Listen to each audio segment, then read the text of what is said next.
Hi, everyone. Welcome to the Honey Flow Talk Show. Hope you guys are doing well. Welcome, of course, Facebook and YouTube as well. For all you guys that are on Facebook and YouTube, make sure you make your way down to, of course, twitch.tv/DJ Honeyflow TS. Those last two initials stand for talk show. And of course, if you're on YouTube, it's just under DJ Honeyflow and Facebook. So if you guys are there and kind of lurking and watching, make sure you guys say hello or leave a comment for me. Always love to see comments from YouTube and Facebook as well.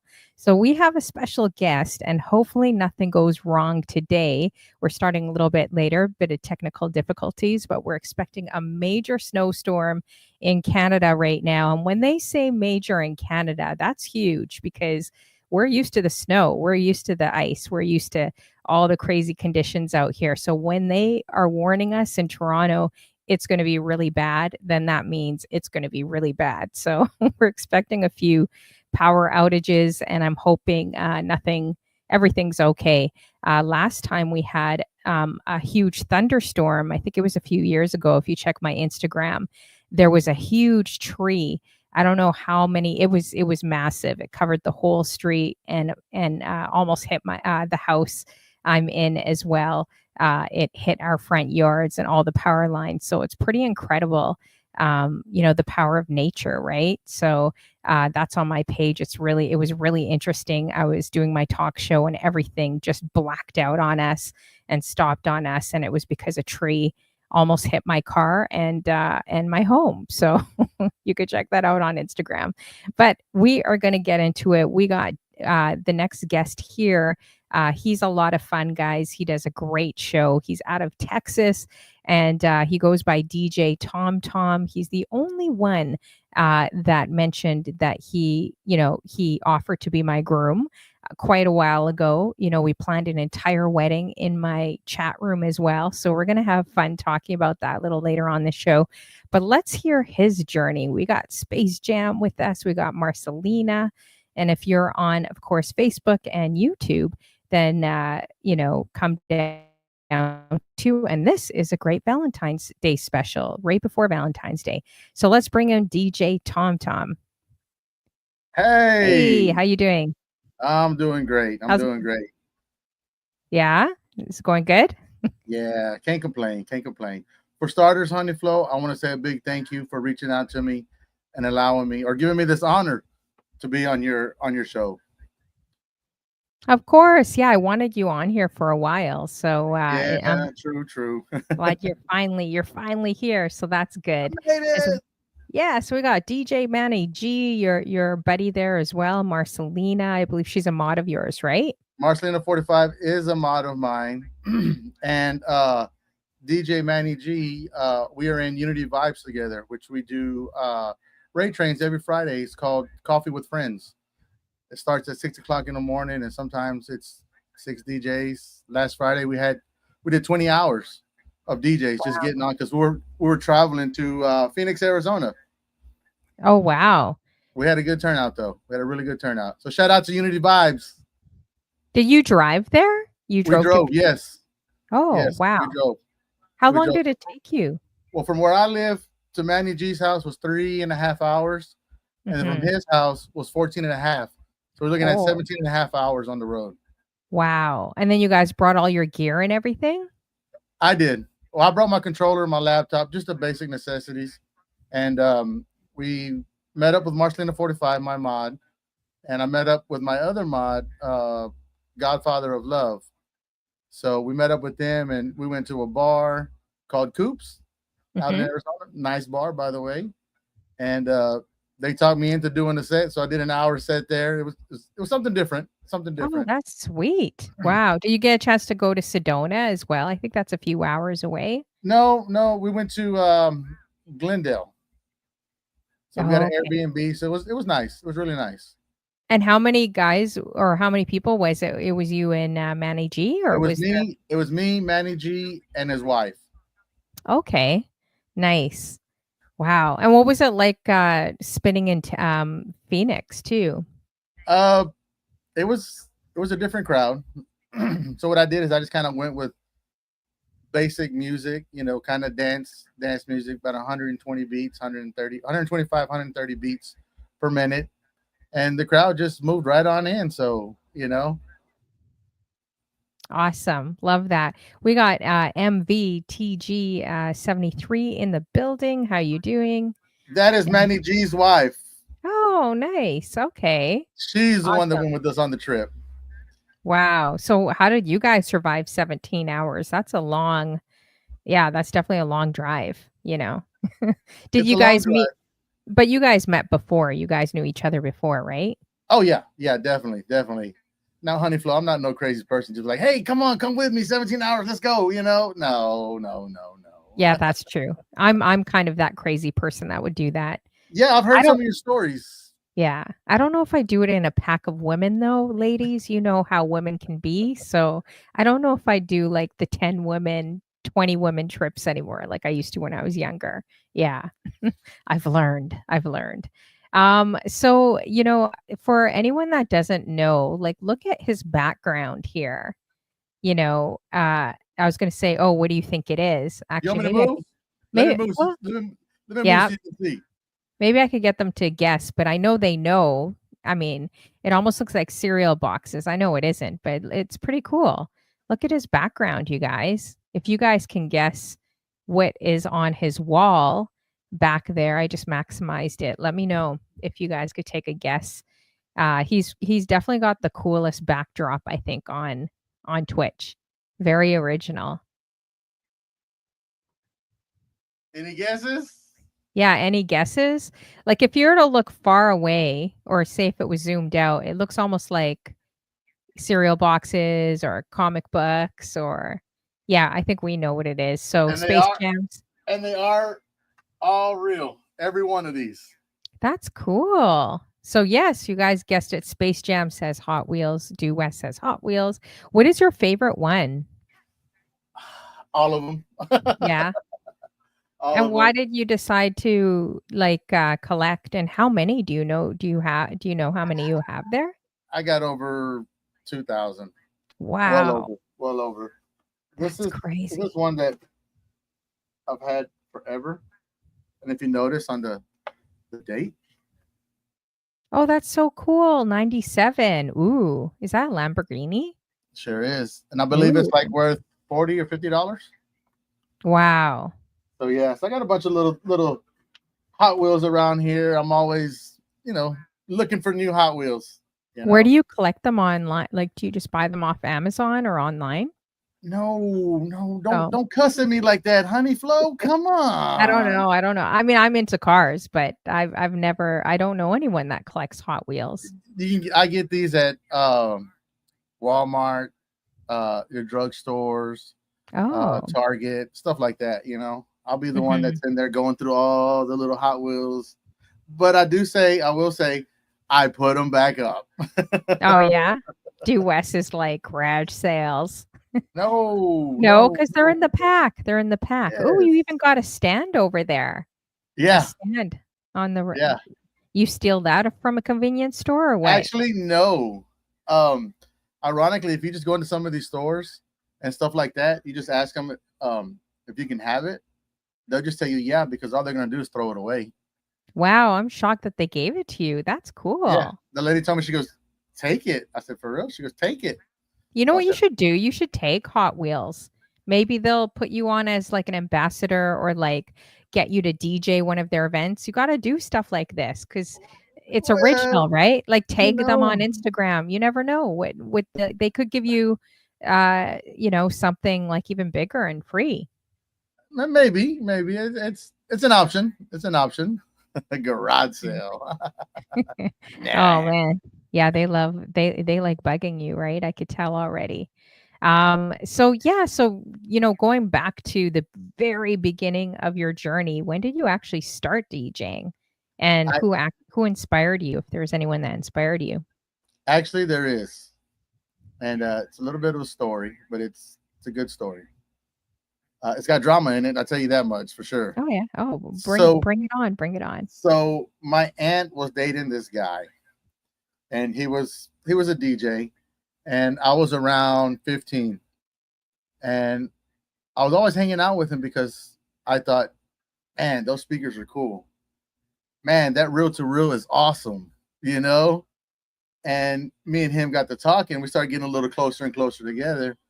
And one day he's like, you want to learn this? Sure, why not? You know, it's interesting, you know. So he said, all right. He said, I'll teach you about it. So what he did is he went and he unplugged everything and said, now figure it out. Oh, wow. So I He was just didn't like, tell you? he didn't tell me nothing. He just said, figure it out. Wow. And I started plugging stuff in and plugging stuff in. And he's like, no. He goes, let me show you. So he undid everything that unplugged, plugged it back up, and showed me, told me what it was doing, why it was doing, basically gave me the whole rundown. Um, his name was Rudy Gonzalez.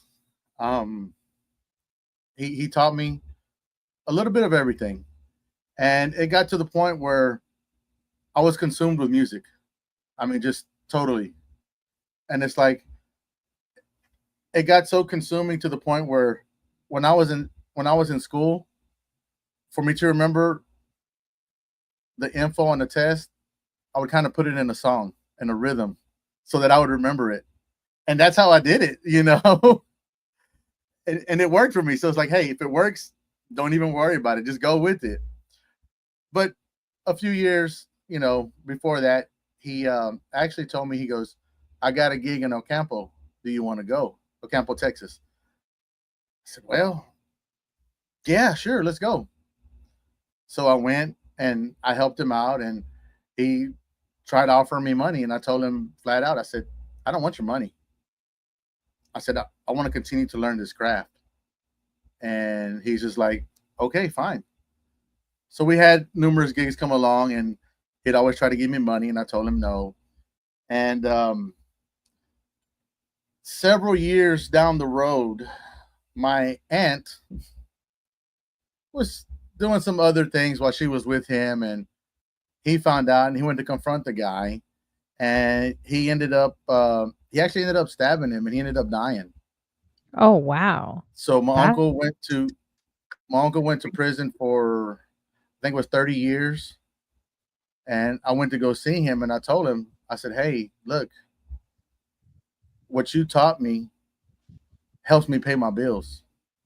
Not only did it help me pay my bills, I can honestly sit here and tell you, Honey Flo, and your audience, I'm 47 years old, and I had not taken any drug at all in my life, because that kept me, the music kept me entertained enough to where I didn't feel the need to do that. You know, so the stereotypical every DJ does dope or whatever. No, no, for sure. Yeah. no. Yeah. You know, you just got to say no, you know, and move on. And that's what I did. But I told him, thank you for teaching me, you know, this thing called DJing. And he's just like, you mean you're still doing it? I said, yeah. I said, it gets my bills paid, you know, it gets me what I want, what I need to buy more equipment. You know, because that's every DJ, you know, a new controller comes out and it's like, oh my God, that's $3,000 or $2,000. Oh, I gotta have it. I gotta have it. Same concept here, you know. And he got out. He got out of prison, and I tried getting in contact with him, you know, to tell him thank you again and have him come along with me to one of my gigs. Wow. But I can't get in contact with him. I tried No? his two sisters, and I can't get a hold of him. I What did cannot get they a hold say? Or what did they say? of. One of the sisters, she actually is okay with it. You know, she's just like, I don't know where he's at. I don't know where he's gone. I don't know anything. The other sister, she has a little resentment towards me because of my aunt. You Oh, know, okay. Yeah. so you know, so she's just like, I'll call, and she'll answer, and she's just like, what do you want? Like, Oh, well, you know, wow. I want to talk to your brother. She's like, I don't know where he's at, and just hangs up. Yeah, it sounds like she does. I wonder if you could get a hold of him through social media directly instead of going through them? Well, I actually looked him up I looked him up on Twitter, well, X. I looked him up on Facebook. I looked him up on Instagram. I can't find him. I can't find him. So I don't know anybody that I can get in contact with to speak to him. And you Tell him, hey, Googled his name? Sometimes you could find people on Google I and a I map and a googled his house and name. everything. Oh, I wow. know that's your detective work right there. That is no, it is. It definitely is. I've done that more than a So, few but I've times. tried that, and it has a bunch of other Rudy Gonzalez's, but it's not who I'm looking for. You know, Aw, I hope you guys meet again someday and hopefully, he's changed his life, like, for the positive. 30 years, that's great. Yeah, it's yeah. So he definitely went a in. He huge went in when he was 33, wow. and he came out Jeez. at 63. Wow. And That's like I said, crazy. I would love to get in contact with him just to Did show him. you see or talk to him when he was in jail? Yeah, Like, I went 4 times to go see him and talk to him. I wonder Um, if you could call the jail. Probably not. I don't know if they'd release that information, right? I've actually did that. I've called and they said he's been released, and I asked where he was released to, and Mhm. they won't tell me nothing. Yeah, they can't give that. Yeah. Exactly, But I thought, well, it's a shot. Maybe I can see what happens. Maybe they say, oh, he's at whatever, Or you whatever. could leave your phone number with them and say, "Hey, I'm so and so," if kind of thing, Yeah, right? And if any I hope you guys meet again, That's a pretty big story. I Wow. I actually would love to meet him. Mhm. I really would. Hmm. Yeah, it sounds like he's impacted you a lot, so, in He a good he way. definitely he definitely impacted me, no question. Mhm. Yeah. Um, who knows? Maybe I'll see him. Maybe I'll run into him one day. Yeah. No, I don't know. Yeah. Aw, I Give me a hope you moment. No, no, that's okay, that's okay. Yeah, I definitely hope that you definitely meet him. You keep trying, don't give up. Like, maybe some way, somehow, things will just connect, right? I'm And, hoping. I'm yeah, hoping. yeah, definitely. I'm Well, hoping. that's a beautiful story, just how you were so inspired and how someone can help you, along the way and be It, there, you know? it made a difference in my life. It really did. Mhm, I mean, it kept me. It helped keep me out of trouble as well with myself. From not wanting to be in trouble. mhm, Some of my high school friends, they're locked up in prison. They're dead. mhm. And where I live, it's a little Hispanic community. And matter of fact, I've had an art teacher because I'm okay at drawing, but I had an Mhm. art teacher tell me one day, with you drawing like that, you're gonna wind up in prison. Wow. What Like, does she mean by that? I she just said I'm gonna wind up in prison. So I was like, no, I don't think so. Why? I don't get it though. I Why don't would get you it say either. that? But she just came at me like that, and I was just Oh my like, gosh. no, That's a horrible thing to say to a student. Is yeah, she saying your exactly. drawing was so bad that I don't know if you'll it was probably take a bad or different route? if it was good or I I don't don't know. get someone explain the teacher's comment, guys. I'm not getting it. How you I doing, Purple Stars? Good to see you. Another part of Unity Vibes right there. The Mhm. queen of Unity Vibes, shall I add? Nice. Awesome. So, yeah, so that's really, really interesting. How old were you when you got into DJing as well? When I got into DJing, my first gig, I believe I was like 16, 16. So he showed me, I mean, every day on a daily basis. When he got home from work, I was already there waiting. Mhm. I mean, it was like clockwork.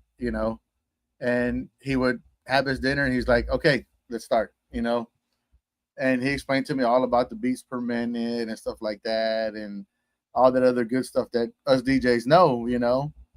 And it was, like I said, it was clockwork with me. Yeah. Do you remember your very first event or gig that you played out?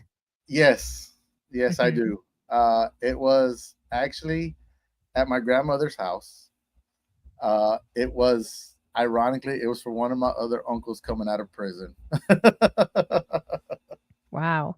So we had a party, and I You went should have out just there. played for the prison. You should have just played Yeah, for the exactly, prison. right? So they had a little a little thing over there, and I played little music, this and that, and from there on, I was just like, hey, this is what I'm gonna do. I love Hmm. it, and I guess the simple fact of being a DJ for me is having someone get lost in your music, meaning where they forget all about their worries and just zone out to the music. Rather it's that person that's in the chair just kind of, you know, or if it's that person that actually gets up on the dance floor and acts a fool. If I can have one person in the crowd or on the dance floor literally enjoying themselves, my job is done. I'm happy. I'm content with that. That's what I get a kick out of.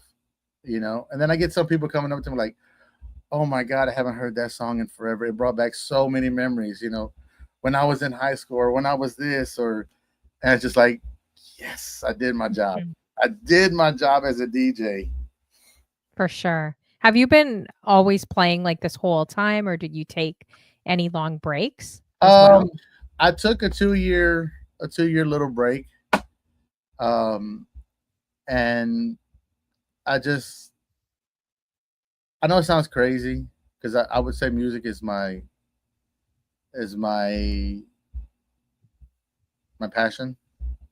But I took a little break just simply because I was like, I know it's my passion. I know it's what I care about. But I just wanted to. I felt like I was getting a little burnt out, and I felt, well, let me take this break so that I don't burn myself completely out, so that I can still go on, a year or 2 years or 3 years after this little 2-year wait, and well, I've been going strong, I guess.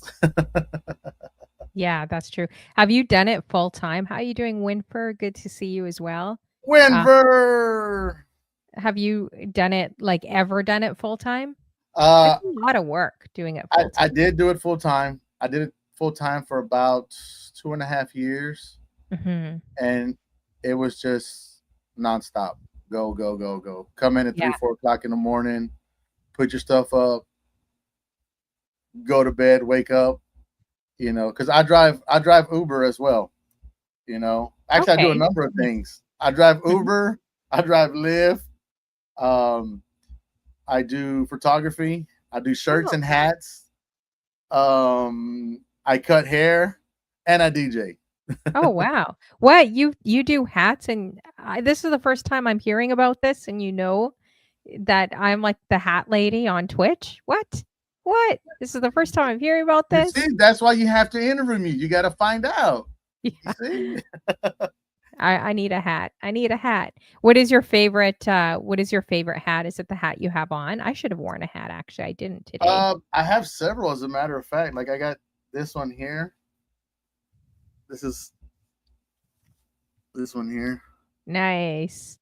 I got several different color ones. I got a chocolate color one. I got another straw one. I got a olive green one. That one suits you. So, oh, you want me to wear this one? Oh, either Or one's fine. They both suit you. What do you guys think in the chat? Do you guys think the black hat on him or the cream hat? We could have had like a hat battle today. oh, We you could have probably would pulled have up a won. hat. You No, probably would I have don't know. won. No doubt about it. Yeah, for sure. What do you Hat guys think? one or hat two? One, two. Oh, DJ Manny G says braid hair too. You braid? You braid as well? What? So Okay, let me I tell you. agree. I agree. Manny G says the black one. I agree. The black Okay, suits black you. one it is. So, you know how I said, we went to Phoenix, Arizona this past weekend, Yeah. and I met two of my mods. Wimber is also my mod as well, by the way. Nice. Okay. So I got Wimber, Mhm. Manny G, Marcelina 45, and Godfather of Love. Those are my 4 mods. And let me tell you, they do a hell of a job. They keep me in line, and they can tell you, but it's not about me up here doing what I do. It's all about them because, I'll get whispers from Marcelina. Hey, so and so came in. Can you shout him out? Got it. And I jump on the mic and shout him out. And they're all that way. Yeah, mods are definitely the MVPs. I miss Of everything, course. you Of know. course. Yes. So back to the whole Phoenix thing. So those of y'all who don't know, Marcelina has like really long hair, like down to like maybe a little bit past the middle of her back. Oh, wow. Yeah, Nice. it's long. It's beautiful. Don't get me wrong. It's Yeah, very she beautiful. looks very beautiful. Yes, I'm she is. Googling She her is. little thumb picture. Yes. So she had her hair out there, and I was sitting next to her, and I said, just hang on for a second. And she goes, what? I said, hang on for a second. So I got her hair, and I spread it apart into 3 different sections, you know. And she goes, what are you doing? I You said, just spread her so you just grabbed her hair, you didn't tell her you were a I hairdresser? told her, I You said, just literally hang on grabbed for a her. second, you know, and she was just You kind of never like, grab a woman's hair. They'll be like, "What are you doing? Bro, well, what are no, you she doing?" was okay with it because, you know, I would have been picking up my glasses off the floor with her chancla. She would have hit me with that chancla, would have got me, you know, but she was cool with it. So I separated her hair in 3 sections, got it all nice and neat, and she was sitting there, and I just started just braiding her hair. Oh, And wow. there's actually a picture that Manny G has, Mhm. and she's got her ponytail going right here, hanging down right here, and it's braided.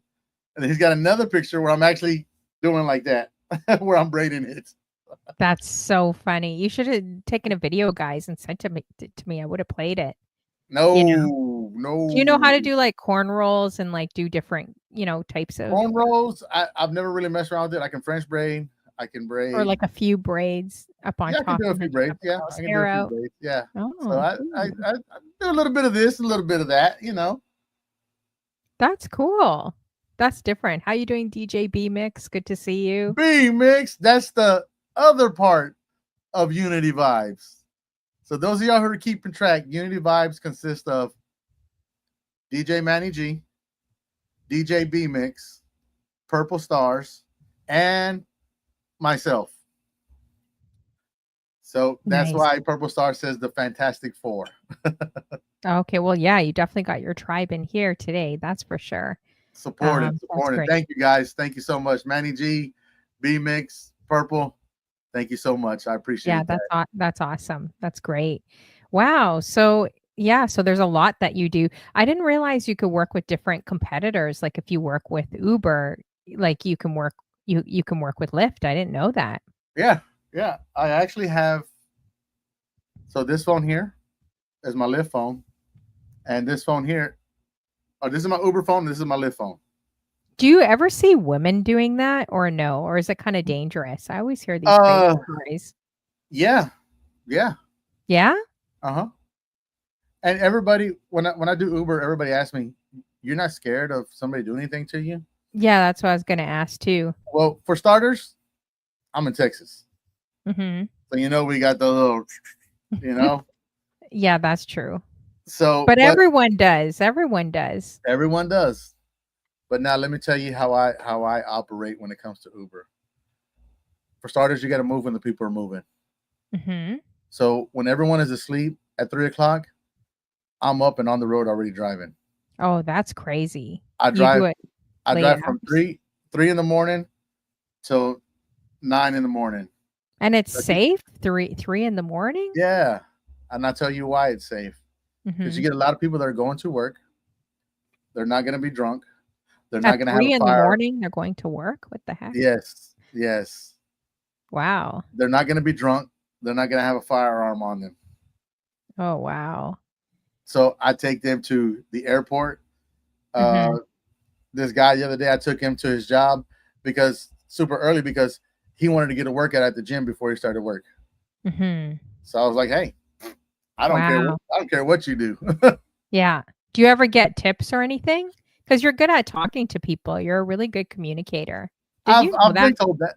I've been told Yeah. that. I was gonna say that. Did you know that about yourself? Like, you're very, very good at communicating. I didn't, and it's been pointed out to me, and I was just like, "No, I'm just myself," you know. Mhm. And the biggest tip that I have gotten was from a lady that came from West Virginia.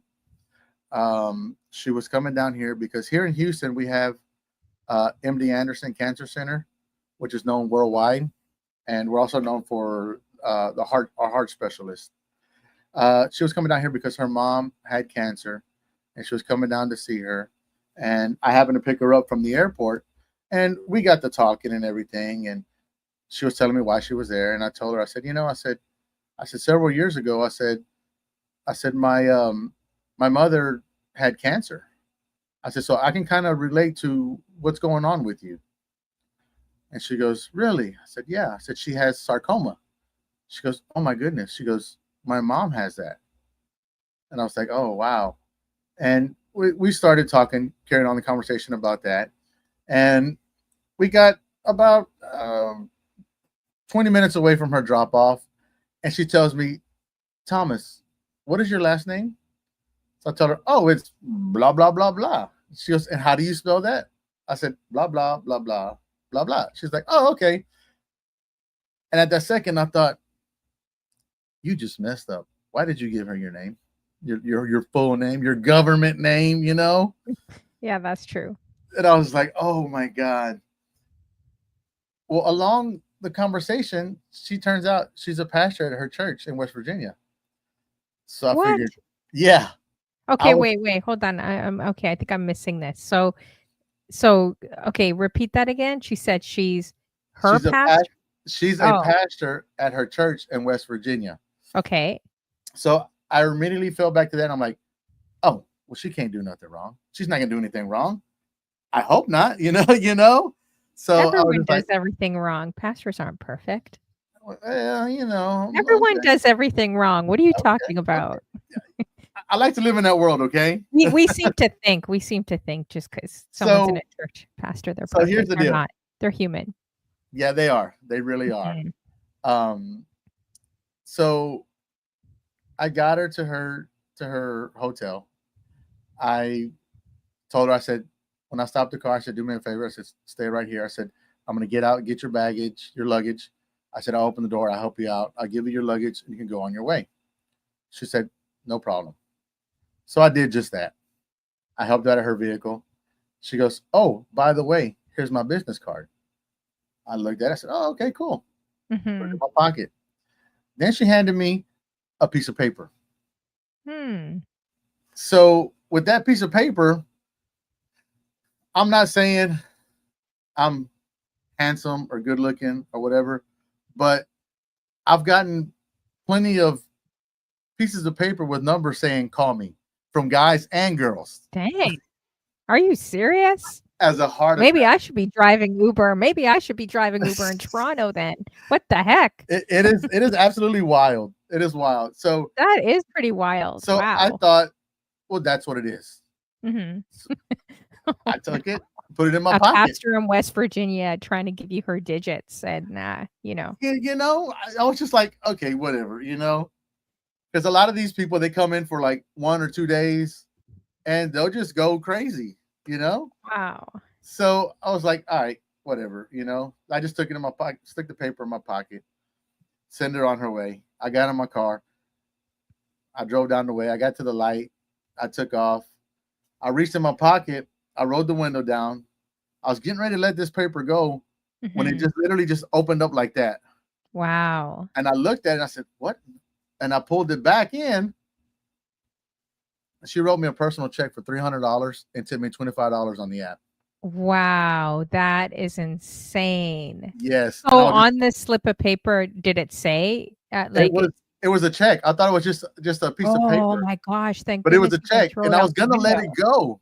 Oh because man, I thought that's what it was, but because the wind caught it and it opened it up enough so that I can see what it was, I was like, "Whoa, wait a minute!"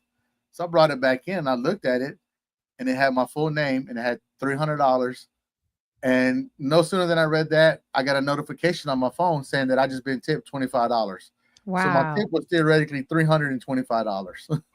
That is insane. That's such a cool story. So, but she did tell me, she goes, Thomas, she goes, I've taken plenty of rides with Uber. She goes, but I must say, she goes, you honestly and truly made me feel like I was talking to one of my relatives. She goes, I felt like I've known you forever. Aw, that's we just sweet. She goes, we just got on that level. She goes, and you kind of understood where I was coming from. I said, well, ma'am, I said, I'm here to help out any way I can. I said, if it's someone you need to talk to, cool, no problem. And she's like, thank you so much, and I've picked up. I've gotten Astros baseball tickets for free with a parking pass, just by talking to a lady. Wow. And Did you ever here, check her out online? Like, Google her as a all they pastor or check her out? Like, on the app, all they do is they give the first name. They don't give the last name. Oh, because she could have been like some big time person in Virginia. I feel like that's such a cool, like encouraging story. I feel like that was literally like God showing his love for you. Like, I'm not even joking. Because You when want to you hear? said that you were going to throw that piece of paper out the window and it just opened up at the right time, I really like feel like he was showing his love to you that day, like Well, check this encouraging you. out. I'm gonna That's amaze you. crazy. I'm gonna amaze you with this next story because I was just totally just. So I get a call and I pick up a lady. She comes out of the house. She's walking. She has her head down. I open the door for her. She gets in, and I immediately sensed something was wrong with her. I said, "Ma'am, are you okay?" She picked up her head and goes, "I'm fine." She put her head back down. Okay, cool, no problem. I asked her again. She said the same thing. I asked her the third time. She says, "I'm okay." I said, "Ma'am," I said, "if you need to go to the police department," I said, "I'm more than happy to take you. You need to go to Mhm. the hospital, I can take you. Or the fire station, I can take you. No worries." And she goes, "No, I'm okay." I said, "Well, if you want to talk," I said, "you got me for 45 minutes." She's like, "I'm okay." Hmm. 2 minutes later, she started talking, saying that she also has cancer. She has a husband and two boys, and that she's not going to be able to cook, clean, or do anything for them because her cancer was kind of stage 4. Mhm. And I told her about my mother, and she was like, "Oh my God," you know. I said, don't let this illness determine who you are. Don't let it define you. I said, because you're not cancer. I said, you're a human being. I said, don't let this get you down. I said, I know it's hard for you to do it because you're going through it, and it's easy for me to say it. I said, but don't. I said, my mother would go get chemo, and she would go right back to work, and they would Wow. tell her, you need to go home. Mhm. Um, I've came home or to my mom's house actually one time. She just got her chemo done, and she was rearranging the living room. Yeah. I was like, "What are you doing?" She's like, "I can't just sit here. I can't." So she started Mhm. rearranging the living room, moving stuff around. But she started talking to me, telling me all of this and everything. And when I got her to where she needed to go, she got out, and I went around, and she goes, "You know, Thomas," she goes, "out of all the Uber drivers here in Houston," she goes, "I could have got any Uber driver." She goes, "But I got you." And you started telling me about your mom's story and her cancer. I said, "Yes, ma'am." And she goes, "And I'm going through that." She goes, "But you actually helped me out so much." And I said, "Ma'am," I said, "I'm just an Uber driver." I said, "If you want to talk, I'll listen. I can give you advice, the best that I can." And she's just like, "I thank you so much." So I extended my hand to shake her hand, and she goes, "No." She goes, "Bring it in for a hug." Aw, that's sweet. So she brought it in for a hug. She hugged me so tight. She Mhm. hugged me so tight. And then she says, "Before, I never believed in guardian angels, but because of you, I do now." And I said, "Well, I'm here." And she's like, "Thank you so much. I appreciate the ride. The conversation was great." And then she turned around and she took a few steps, and she turned around and she screamed really loud, Hmm. "Thomas, I love you." Oh, man. And I was Wow. like, I was like, "I love you too." And she goes, "I'm gonna go kick ass." Mhm. So she took off, and as she took off, I got back to my car, and I saw there was 4 tickets for the Astros game plus a parking pass. What? And I was just like, "Oh my God." I was like, "Wow." So now I refer to the lady as the Houston Astros lady, and I say a prayer for her family and for her. If she made it, I say a prayer for her. Or if she didn't, I still say a prayer for them because I mean, possibly change somebody's life. I don't For know. sure. Yeah, that You will know. definitely So did, or gave them encouragement. You don't know what people are going through, right? Like, you, people may have a smile on their face or go to the biggest party, especially on Twitch, that I've seen over the last 5 years, and they're really, like, really, really going through it. And you're just like, well, there's no way. Like, this person's always at the party, always, the main one in the chats. And, I learned that, I think, with so many people passing here on Twitch, right? Including my mod Steph Wine Love. Like, she'd always, be at the party, always pushing, but I didn't, it's like you don't realize the extent of what someone's going through because they're modding and they're doing so much, right? Like yeah, online as well. So you just don't know. You don't know who comes to your show. You don't know who's in the chat room, who's listening. So never consider your job small. Like when you said, oh, I'm just an Uber driver. Like, I well, I mean, you're like to look at changing it. lives too, right? I like to look at it that way, just because I'm just a normal person. That's what I see myself as. Like even as Mhm. DJing Honeyflow, I don't, I don't, I don't see myself as being good or being talented or anything like that because I was always brought up to where you're just normal. You're you, and that's it. So I don't see myself as being talented or anything like that, But I was also brought up to where if you can help somebody out, help them out. Mhm. That's just the Texas thing, you know. Yeah, for sure. It's good to show humility, especially in this industry, right? Because Yeah, it can social media and everything we're in could always be about me, me, me, right?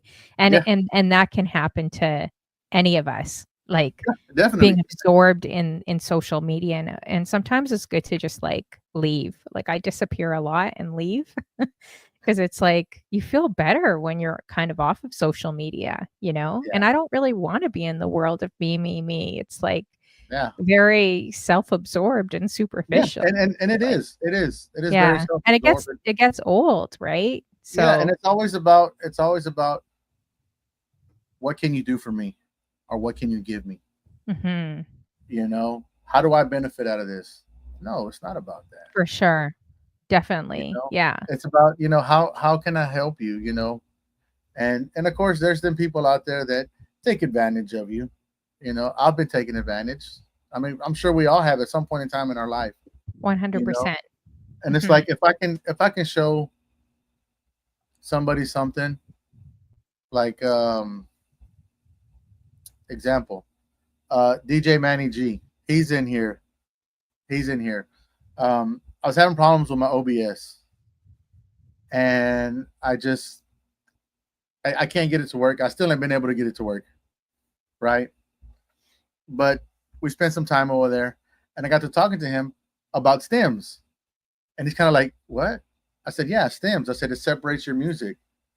I said, "You can take a single track, make it into an acapella, make it into an instrumental, take the drums out, the melody, the bass, all of that." And he was like, "Well, I don't know."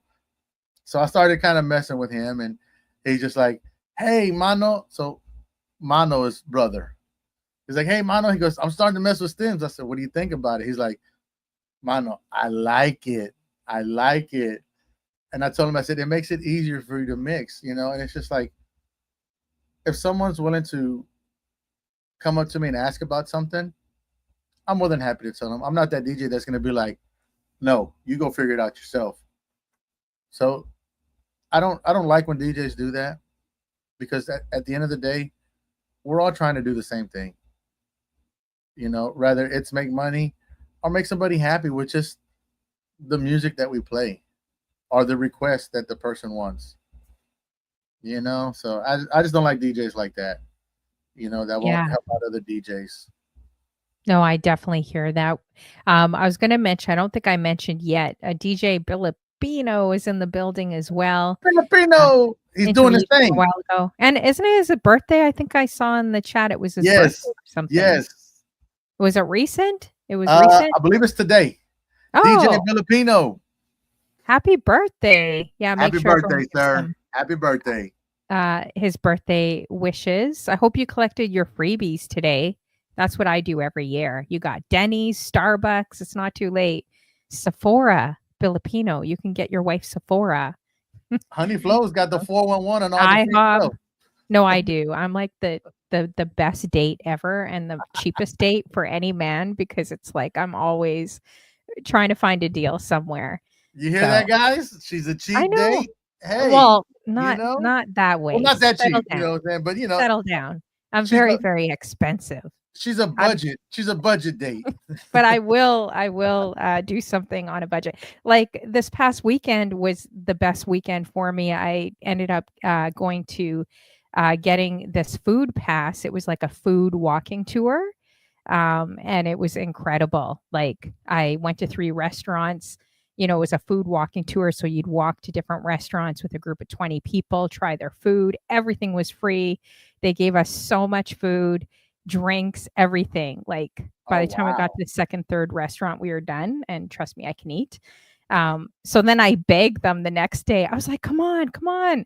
Can you just let me in? Like, let me in for tomorrow. Technically, you're not going to have the same person, right? Because you want different people. Right. And they're like, okay, we'll do this for you. If someone drops out, then we'll get you in. So I just drove up there and there was a snowstorm that day. So it worked in my favor. I was like, yes, there's not going to be 20 people that are going to drive in the snow. So I ended up driving and there was 3 more restaurants. It was incredible. It was such an incredible experience. So It's a win in my book. yeah, so you never know, you guys. Check it out. Check out food tours in your city. They're so great if you have them. And the more you Google, right, you start getting more, you know, how the algorithms go, right? You start getting more free stuff. I was like, ooh, I like this. My friends are like, how do you always get everything for free? And speaking of free, we are going to talk. I wonder if we should save it a little bit longer. Speaking of free, I was trying to get some free stuff off of DJ TomTom, and maybe we will talk about it just in a little bit. We'll keep you guys in suspense. But there was one day where I was getting a lot of free things from him. So Yeah, we're yeah, we're gonna definitely. we gotta talk Definitely. about it, especially with Valentine's Day coming up. We gotta Definitely. talk about it. Well, But if you don't want to, we can publicize do it. often that I'm a cheap date. Don't publicize that Budget, often. budget, budget A friendly. budget date. Yeah, that's Budget better. friendly. Yeah. Budget friendly. Exactly, right? Oh, man. Yeah. But yeah, so yeah, you have very interesting stories, and I feel like you should I feel like you could, like, teach people. You seem very patient. You're very good at communicating. So I always run through ideas when I listen to people, but, like, even if it was teaching youth or inner city or, you know, like music or DJing or some of the passions that you have, like teaching It's them, I see you you know, doing that. it's so funny that you say that because I have 2 kids. I got 18-year-old daughter and a 11-year-old son. When my daughter was going to school, I was in between work and I volunteered my time at the school. And I volunteered for my daughter's class and they let me in. It's like, okay, cool. Well, they had these things called sight words, and they would flash a card and they would have to say it, and you had to get so many right, and then you move on to another set of cards. And the cards, ironically, they got a little harder and a little harder and a little harder. And there was these 5 little kids. They were having a really hard time, and my daughter's teacher, he said, "Hey Thomas, can you help them out?" I said, "Sure, no problem." I said, I got this." He goes, "It's because they really, really need help." I said, "No problem." So as a kid, I think as kids, we all like to play games. So what did I do? I made those sight words a game, and they were just so tickled to death. They were just on the words. Boom, boom, boom. I was flashing the card, and they were getting it. Boom, flash it. Boom, boom, boom, boom, and they got through it. And I went. I think I got sick, and it was like 2 or 3 days, maybe even 4 days. I didn't show up. Then I showed up, the next day, and I walked in the room, all 4 or 5 of them little kids just came up running to me, screaming my last name, saying, "Oh my God, you helped us get past our sight words." I said, "No, not me." I said, "You did this." I said, "I just helped you out." I said, "I made it a game." And they're like, "Well, can we continue playing the game with you?" I said, "Well," I said, "the teacher lets you." I said, we can play it all day if you want." And they're like, "Please, please, please." And the teacher's like, "Go ahead, guys, go ahead." So, and I really enjoyed that, just knowing that I was able to change a little one's life, you know. And one of the girls that was in that group, the teacher told me, he goes, "Ask her if she does her homework." And I said, "Do you do your homework?" She said, "No." I said, "Why not?" Her answer to that question was, "Because my mommy spends all her time with her boyfriend." That hurt. That hurt. And I told her, I said, "Don't worry." I said, we'll get these words taken care of." I said, "And you will move on." And she's like, "You think?" I said, "Yeah, you'll definitely move on." And she did. She moved on. But just to hear a kid say basically that my mommy don't have time for me, it's all about her boyfriend. It Yeah, was that's crazy. it was an awe. And I was like, "Oh my God," you know. And then I made it a point just to be sure that I was there to solely help out this little girl, you know, because Hmm. I felt like it was I felt like I needed to do that. I needed to give something back. You know, I didn't know her. I didn't know her mom, and to me, it didn't matter. What mattered was that she got the lesson learned. Hmm. I was able to go forward. Yeah, you should put something together and maybe you could go into schools or somewhere and kind of coach or teach or do some little program on like DJing, like inner city, that sort of thing. I can't say my stories are as nice as yours. Oh my gosh. I'm like listening to you. You're like, oh yeah, and the kids. I was there for the kids. You I know, will. One quick thing I will say, and I hope they're never listening because I know they'll never hire me again, guys. I was in the inner city. Your story reminded me of working with kids, and the person that booked me kept warning me. I'm just going to warn you. They're pretty unruly. Like they're pretty unruly kids, and you can't really teach like 5 to 10-year-olds, right? Maybe a 10-year-old, but not like a 5-year-old because their attention span's like 2 seconds. right? So there was this unruly kid, and I'm telling you, he was like stepping on my cords. He was like grabbing the mic from me. And this kid was like a chunky little, small little kid, right? And I'm only 5'1" too. So he kept yanking the mic from me, stepping on my cords, smacking the buttons. I'm like, oh my gosh, like this is expensive equipment, right? So he wouldn't listen to me and he just kept screaming and crazy. And when the teacher wasn't looking, I like bumped him with my hip. I'm like, listen, kid. I'm like, listen, I was kid. dancing. Oh, Yeah. And I have to admit, I went poof. I went like when I think she might have seen. She probably never hired me again. I'm like, this kid, I'm literally gonna wring his neck with like this cord. See this cord, guys? And I'm not a violent person. So it's kind of funny no, listening to you heavens because no. you're all like, oh, and this happened, and the kids just like loved me, and the teachers and everyone. You're very like sweet. And then I'm like, yeah, I can't lie. I literally want to like Well, I want kill you to the kid. know. I I want you to never know got that. hired back again. It I was want you to know horrible. that the principal actually told me that it was very positive for me going in there because a lot of these kids don't have fathers, Yeah. you Yeah, know. that's And I was true. just like, "Wait, what?" And it opened up my eyes. It really did.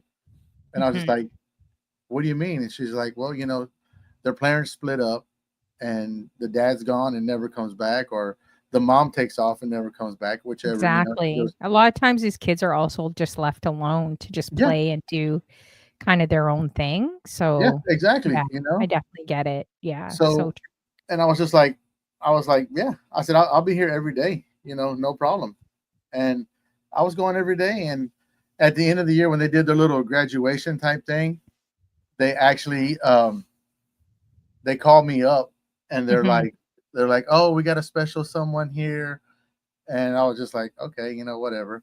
And they're like, "We got Mister So and So here, and he's been coming in here volunteering some time, and we just want to recognize him." And I believe that year they gave me like it was either $100 or $50 gift card to some restaurant. Okay, And nice. and I told the principal, I said I wasn't doing it for this. Hmm. I said I was doing it for the kids. For sure. But And it's still good to, whatever they can give, it's still that's still well, okay. well, You the you thing is, should what about working for sick kids? Or I could see you doing something like that too, or going into seniors' homes, or like using music and you speaking. I could see you doing all those things and I doing very also have good. another story about that. Oh, yeah. Wow. Look at you. So I used to drive medical transportation, Mhm. and there was this lady by the name of Miss Hightower. She would go get dialysis twice a week, and I would. It just so happened to be that I would always pick her up. Well, when I would pick her up, I would always have like Marvin Gaye, the Delphonics, the Platters, the Spinners, Earth, Wind, and Fire. I'd always have that type of music playing. And she's just like, "Oh, Mr. Thomas, I love when you come pick me up because I get to get out of my house and I get to listen to good music." And I was like, "Oh, okay, cool, whatever."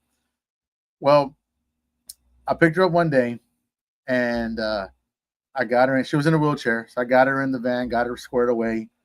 And she goes, "Mr. Thomas?" I said, "Yes, ma'am, Miss Hightower." She goes, what are we listening to today?" I said, "Miss Hightower, whatever you want to listen to." And she goes, "You got James Brown?" I said, "Yes, ma'am, I do." She goes, "Do you have um, Earth, Wind, and Fire?" I said, "Yes, ma'am, I do." She goes, "Okay." She goes, "What about Smokey Robinson?" I said, "Yes, ma'am." She goes, "Okay, can you play that song Cruising?" I said, "Sure, no problem." So I played it, and she was back there. She was like, I think she was like 80 years old. And it was so cool to see. She was back there and she was just kind of moving a little bit and singing along. And then I played Earth, Wind, and Fire, September. Oh my goodness, Honey Flo. This lady went from just kind of just chilling Mhm. to dancing. Her hands were in the air and she was doing this. Whole time she's in her wheelchair. She's doing this. And I was like, "Come on, Miss Hightower, break it down." And she goes, "Hold on." Love that. I recorded her and I Mhm. showed her to my boss. And he's like, "You got to be joking me." I said, "What?" He goes, "She's going to dialysis and she's happy?" Aw, I was like, that's sweet. "Yeah." He goes, Yeah. "What is it like when she comes back?" I said, "Pretty much the same thing." Yeah. That's awesome. "Yeah, Yeah, see, Filipino, hands you in the can do air like like, she don't care." I don't know if they have that out. I'm sure they do in Texas, like a handy trans, bus. My friend drives one.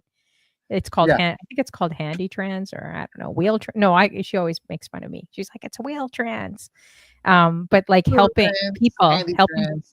yeah, helping people, right? And then you could do, how they see, like you see on videos, how they have like a disco ball and they turn on the lights like in their car, like for Yeah, Uber, and they yeah. start playing music. You should incorporate something like that. I think you'd probably get like mad tips doing that I because tried you that have one. the personality. I tried that one time in the Uber, Mhm. and the lady said, "I appreciate the effort, but I got really dizzy with the lights." Oh, really? So I was Well, like, hopefully "Okay." you didn't use strobe lights or disco No, lights. it was a little light that you plug in, and the lights just kind of goes around. Oh, so And maybe use a different light then, a so I slower was like, light. "Okay." I said, "Well," I said, "Ma'am," I said, "I do apologize." And I did tell her, I said, "I apologize." I said, "If you like," I said, "I'll be more than happy to refund your money She back." was a little Scrooge, man, like, seriously, It's And it's like, crazy lighten because up. People need to lighten up. They're so cranky, and it's crazy because you got especially in people big who will literally cities. complain on you because Oh, it's the AC ridiculous. is not at 75, it's at 74. Yeah, And it's like, that's who true. does that? You know what I'm saying? Or do you have some rides where they don't wanna talk at all? I could see you talking to everyone, Yeah. but sometimes they don't wanna talk, like, at Yeah. all.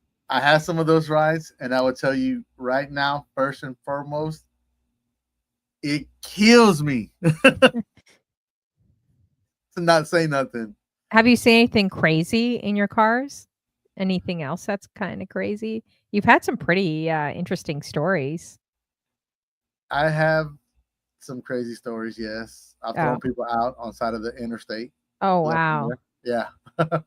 Jeez, that's I crazy. had I had one girl that I picked up that she came out of the house running, jumped in the car and said, "Go." Oh my gosh. Took off That's down the insane. road. Took off down the That's road, and I said, "Ma'am, scary. is everything okay?" And she goes, "Yeah." I said, "Well, you come up to the car running, and you jumped in the car." She's like, Mhm. "Yeah, I'm okay." And I was like, "Okay." I said, "Can you tell me what's going on?" Oh She's like, man. "She's like, yeah." Well, she was at her boyfriend's house, and he lived with his mom. Well, they got to having special time. You know what I mean? Well, mom Oh happened to walk in when they were oh, having man. special time. So Oh, yeah, wow. Was she young? Was she young? she was probably about 22, 21, something Oh like that. man, that'd be So embarrassing. You'd yeah, be so mom mortified. walked in and she was, Lucky it wasn't the 90s or the 80s. We would get some serious beats, man. I don't know oh about you, man, but I know tell I me would about get some serious it. Tell me beats. about it. Now they don't even know what it is. They don't even know what that is. But growing up, They woo, sure don't. They you sure did don't. that. You try going down a different staircase, back alley. Yeah, You get some definitely. serious beats, and your mom would find you, like, they Oh would my listen to god. the other end of the corded line, and when you try clicking, like, hanging up, Uh-huh. and it would scare your heartbeat rose because for all the youngins in here, like, when you click that corded phone and you click the button there, and it doesn't go, "Da, da, da, da," like, it doesn't hang up on you, that Yeah. means someone's listening on the other end of the phone. And So everybody had the phone that had about 100-foot cord so you can talk in private. yeah, exactly. So, that's how my mom pulled me out of parties, and I was a good kid. I just wanted to hang out with everyone. I didn't wanna be by myself, right? But, oh, no. Sure you were. No, I was. I was a good kid. I just wanted to kind of, be around everyone, be around the whole, like, the crowd, Yeah. and be a part of it, but, yeah, you couldn't lie around my mom. My mom, So like I thank you for being around an older crowd. oh, me being When you around the were, older crowd? yeah. Is that Um No, well, I think I've dated older, like maybe 4 or 5 years older, usually, oh, but okay. not really. I don't know, it's probably a mix. Why do you think that? Why do you I think just I get that maybe vibe. now I I do. get that Why? vibe Do from I you. Like sound you hang around with people that are a little bit older than you, old? and I don't Why are know. you saying I'm old? I'm an old soul. No, I What didn't are you say saying? that. I didn't say What are you that. saying? I didn't say You saying that, I'm honey. No, boring? Are you no, saying you're I not should be boring. going to bingo? No. Hey, if you play Actually, some I of these, kind of actually, I kinda wanted to go to bingo. They had this free bingo. It was actually tonight. I was like, "Ooh, maybe I well, then should let's go. check it Let's out." go. My Hey, mom always Kat, goes I'm to sorry to bingo. tell y'all, but we got to end this short. We got to try to go win at least Have $500. you ever been to bingo? I have, yeah. Some Oh, of but them the thing ladies are that attracts downright vicious. really? The thing oh, I'd be vicious. I'd be like, "I'm winning. I'm winning. How you doing, Tilt? Good to see you." Because I can get very competitive. So, like, I can get very competitive, you know? Yeah, some of these ladies, they get very like, you play bingo and you're like, oh, bingo. Then you look like, oh, damn, I don't got it. Some of these ladies will get like super hot because you called out bingo and you didn't have it. Oh, really? So Yes. you've gone you so it sounds like you hang out with older souls then. Well, I happen to be playing there. I do now. I do have friends that are like my mom's age and in their 60s, 50s, 40s, younger. I can hang out with anyone, but I think it's good to hang out with older people too. My friends think it's weird. They're like, "Why are you hanging out with like older people?" I'm like, "Cause we get along. Why? What's wrong with that?" You know? It's knowledge. It's knowledge that you But get people from them. are so surprised. Like, even when I brought a few friends on my talk show, some of the ladies came back. They're like, "Oh, we were just, like, really surprised, that they were older and they're like Caribbean. I go, why? Why is that? Why would that even be a surprise? But I don't know. People, I guess you live in different places, right? So you may not be used to that, I guess. I don't know. Could be. Like Toronto's very, very diverse and, yeah, you learn a lot from older people, right? Yeah. So You definitely do. I like it. You gain a lot of wisdom, and they're spunky. They say whatever they want to say to you. They don't care. They don't care. They don't care. Right? Tilt. I think you're in your 60s, right? He looks like the guy from the Gap Band, or that he could be on the Gap Band. Here's this. I don't know if you guys could see. See, look at that. Oh, he sure does. And he rides motorcycles and there you is go. pretty cool. I think he's probably closer to my mom's age. Sorry if I messed that one up. But yeah. Anyway, see, there you go. DJ Filipino. He's 65. Lady DJ 65. Who else? Bright Eye Sunflower guy. She does splits on the wall. Like she does handstands on the wall and dances to soca music. She's got more energy. I wouldn't even try to do that. I'd hurt myself. I said I'd do one for her, like just to prove that I could do it, but I don't think I could do that. Like I could barely do like push-ups. I would literally hurt myself. That would be fun to do. I would hurt myself. But I love that. Like if you're in your 60s and you're active, you're doing things. Like I love that. I hope when I get to that age that I'm doing, still DJing and still active too, right? So I mean, hey, awesome. My grandfather was 77. He rode a motorcycle. He went ice skating. He skied. Wow. He jogged. He hiked. I mean, very active. And he would always tell me, he goes, let me show you something that you don't got. I'm like, what's that? And he would just go just like this. And you see this big old muscle just come up like that. For sure. They're so spunky. They don't care what anyone thinks of them. They don't. Say what they want to, say. I have a friend that's like that. She'll just like tell it how it is. Very feisty on me all the time. It always makes me laugh. And just think about it like this. The time is going to come where it's going to be us. Where we don't care. Oh, yeah. Yeah. Well, when think about it. When that time comes for me, I really ain't going to care. Well, remember when we used to think 40 was so old? We're like, oh, wow, that's old. Yeah.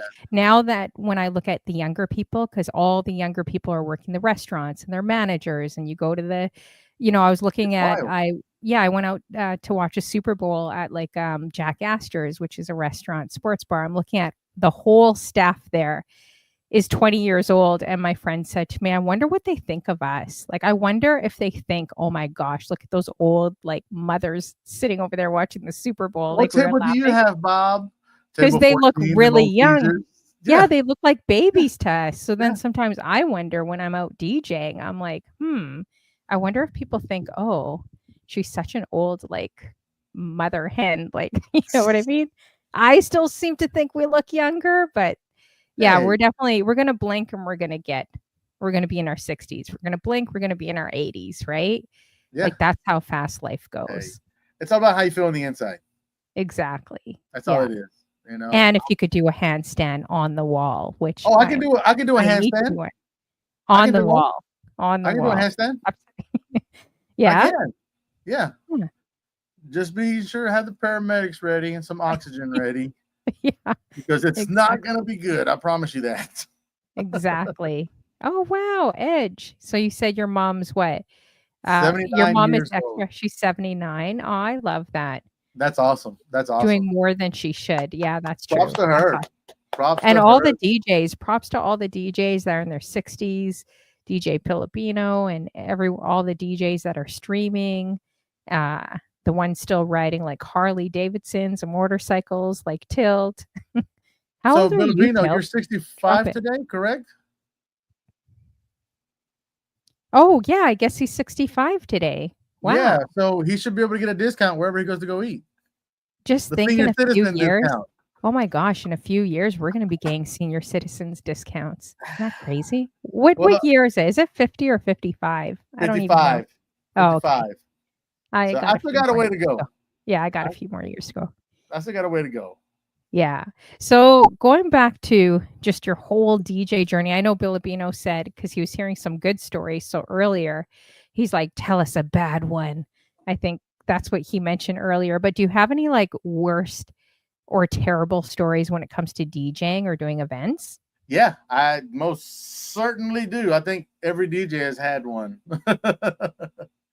So I used to DJ at this bar called Colors. I DJ for them for like 7 or 8 years, and I don't remember what year it was, but the owner wouldn't have no other DJ come in there and do Christmas or New Year's Eve, and that was always for me. She always, Tom, you're doing this. Okay, cool, no problem. And of course, she would pay extra, which was always good. Well, this one year I went and I set up everything. I sound checked. Everything came out great. I started playing, started doing my thing. It got to be about 11:45, 11:45, and all of a sudden, Serato just stopped on me. That's the worst. It stopped, and I was just like, "What in the world is going on?" So, and I was just like, "Oh my god!" So I started looking at it. My hard drive died on me Oh, shoot. at 15 minutes to 12 to midnight. Oh, it's brutal. So I had to tell her. I said, look, I said my hard drive died. She goes, do you have another one? I said, yeah, I do. She goes, okay. She goes, well, hook it up and let's get it. Oh, shoot. I said, well, that's the problem. She goes, what's the problem? I said, it takes 30 minutes for me to get home and another Oh, 30 minutes to get back. And she goes, well, just go ahead and go. And I was like, wow. okay, Really? yes. And that was just so horrible because And you didn't have any music on now you're getting me scared. I may have to actually go to the store and get another hard drive. You're so getting me a bit nervous. what I learned Mhm. is two things. One, we hear it all the time. Back up your music, back up your music, back up your music. And that's good. But back it up and keep it with you. You know? Two, I've learned also not to put your music on your laptop because if your laptop crashes, you have no way of getting that music. So everything that I have, all my music that I have, is on this external little hard drive right here. Oh, I so have you put nothing on your lap? I have like a million folders on my I laptop. put I put nothing on my laptop. No music. Everything that I have music and video goes straight to that hard drive. Because if my laptop crashes, I'm screwed. It's always easier to get in the laptop from someone or borrow one from someone, hook up your hard drive, and take off running. That's what I've learned.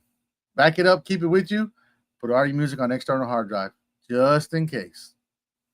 So when you go out to a gig, do you bring like double everything, like double hard drives, double laptops, double I'll like bring because with DJs we have you guys like never cheap out on a DJ. For all you non-DJs out there, it is so much work. You're so underestimated. People want you for like nothing. They don't realize how much equipment, effort, cords, when people come to my place and they stream once in a while with me, they're shocked. They're like, "Oh my gosh, you're taking like 2 hours connecting everything." yeah, I'm like, "Well, now you know what it's like, right?" And then when you do a 5-hour show, keep in mind you're standing for like 7, 8, 9 hours. Imagine standing in one place that long, right? Oh, cordless mics? a Shure mic, $450. Okay. Oh. Drop mic this, we having a problem. Oh, yeah? We're having a problem. If someone just takes it and starts talking and saying their little speech and decides to drop it, oh no, we're gonna have a problem. Have you ever had anyone steal? I've had people steal stuff when Yeah, I was on stage at an inner city thing, and I put all these duffel bags under the stage, and a security was there. I told yeah, him to watch my stuff, raced home 20 minutes just to change an outfit, come back, boom, everything gone. gone. everything gone. So I don't leave. If I'm doing even a 12-hour gig, I will try to not even go to the washroom, which is horrible because that means you're not drinking, you're standing for 10, 20, a long time, right? Yeah. You're trying not to drink too much because you don't want to leave. It's like you can't trust anyone. Like I've seen DJs, I've seen friends that are DJs that I knew that I played with, work with. I've seen them steal each other's equipment. It's crazy. It's crazy. It's insane. It really is insane. Like Yeah. this hard drive, the one I just showed you, this one here, was like $350.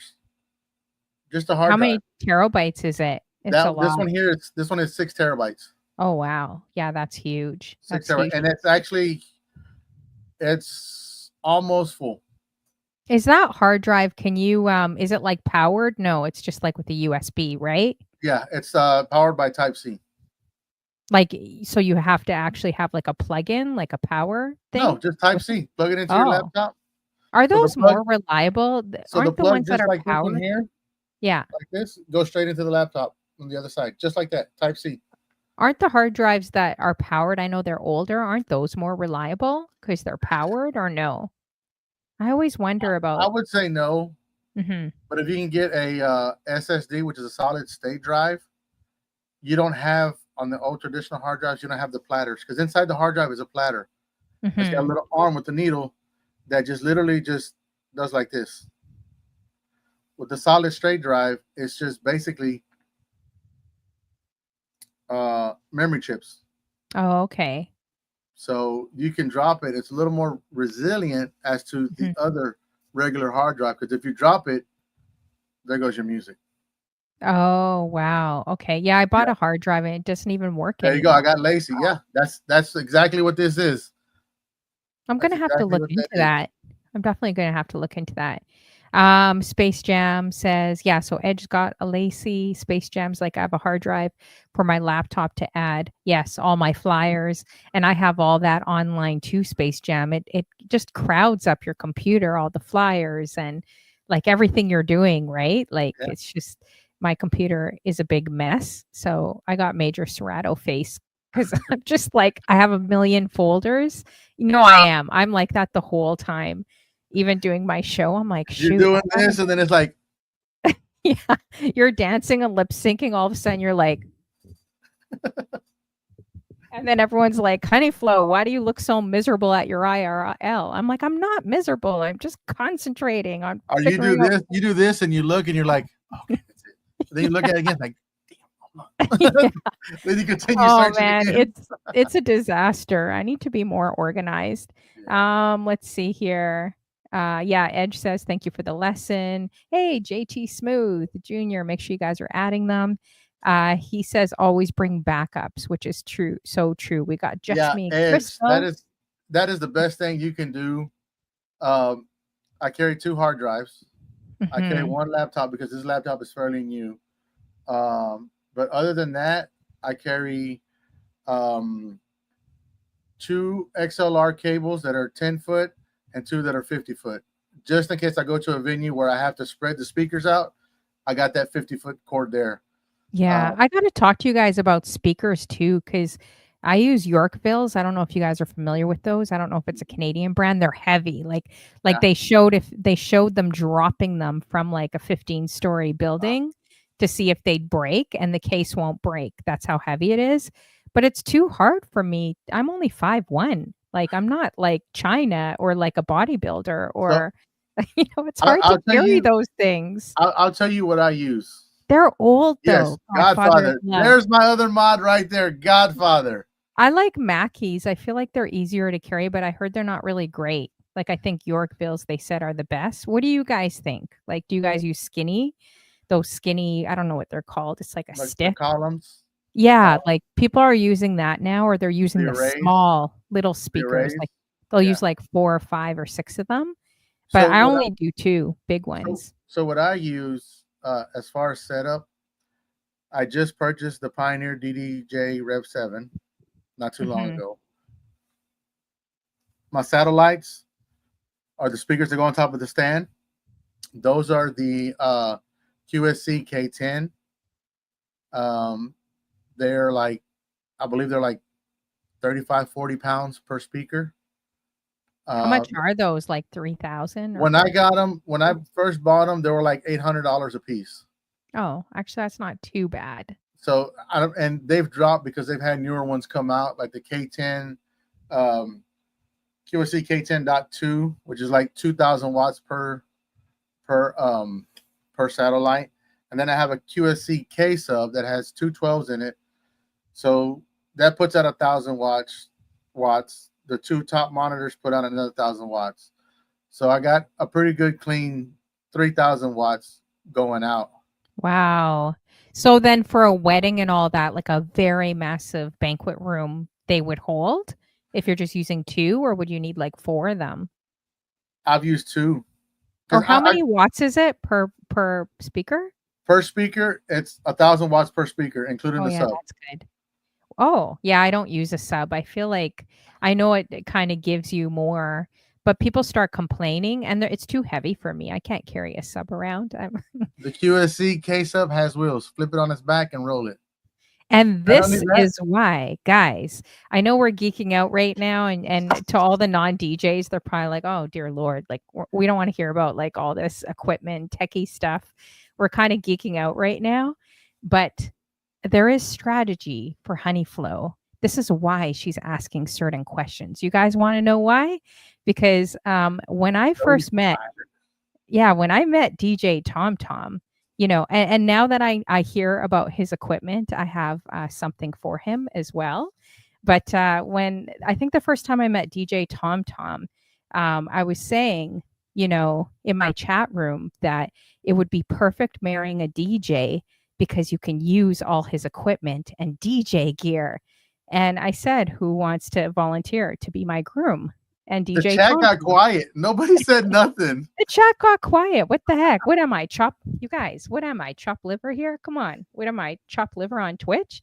The chat got quiet, but DJ TomTom was the only guy on Twitch that volunteered to be a groom for me. So he was fine with me using his equipment, taking all his equipment. I said, it just makes it easier. Marrying a DJ, you got the techs. You got his hard drive. You got his laptops. He could teach you. You got the controller. So there is strategy why we're going into a lot of techie stuff. I still have my Rain 62 mixer, and I have 2 sets of turntables. I got vinyl stashed away over here. You know, because she was actually, if I remember correctly, you were asking for Serato only. Because at the time you didn't have the full version of Serato, I think. Or something. Oh, yes.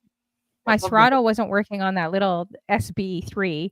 I mean, I did end up getting a controller from a priest, which was Father Damien, but that guy can't be in IL2 because he's a priest, so he'll never get married. And I always bug him. He's I bug him hardcore, man. Like, I feel sorry for him. We're good friends, but I remember 6 hours of questions to him. I'm like, but Father Damien, you got to understand, you could never, like, ever get married or be like with a woman, like, ever. Like, you're human. I know you're a priest, but like, you're still a man. You're still human. So, like, his chef was listening to me drilling him a lot. So, but he had a great answer for everything, you know. And I think he felt sorry for me, so he gave me an SB3. But this, since it's Valentine's Day, this is for you, TomTom. This is for you. Wait, I got a few of them. I mean, it's all strategy, guys. It's all strategy. Because we're going to give this to TomTom for Valentine's Day, guys, because he was telling me about all his equipment, his lighting, his speakers. I need all those things. I'll tell you what, I'll pack it up with UPS and have it sent straight to you. How's that? And anyone in the chat room that wants to donate DJ gear, here, look, we'll give some to you guys as well. We'll give you guys some roses for Valentine's Day as well. Manny G's putting roses up. There we go. Everyone put roses up. Everyone put roses up. Manny G. Blue gato. Everyone put roses up, you guys, for Valentine's Day. Everyone put roses up. This is for all of us, whether you're in a relationship or whether you're single.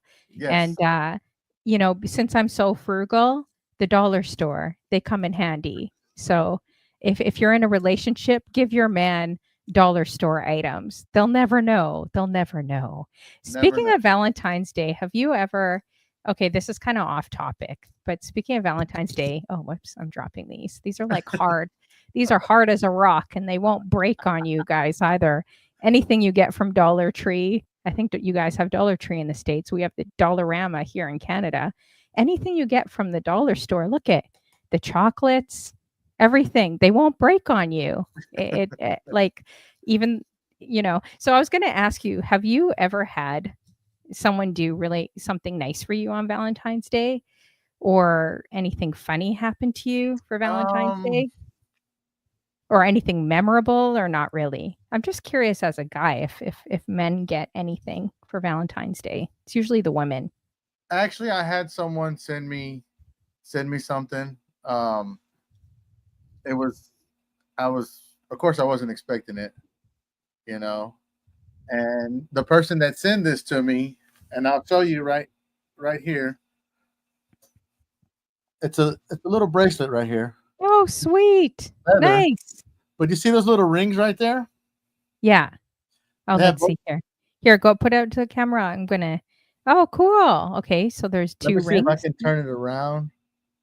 And this was recent, obviously, because you're wearing It it. was last year. So let me get these straight. Geez, he's getting presents. I didn't realize men get presents on So Valentine's look, Day. can you see right there? I just see kind of two rings. Yeah. Well, on the rings, the person that got me this, I got it, and I opened it up.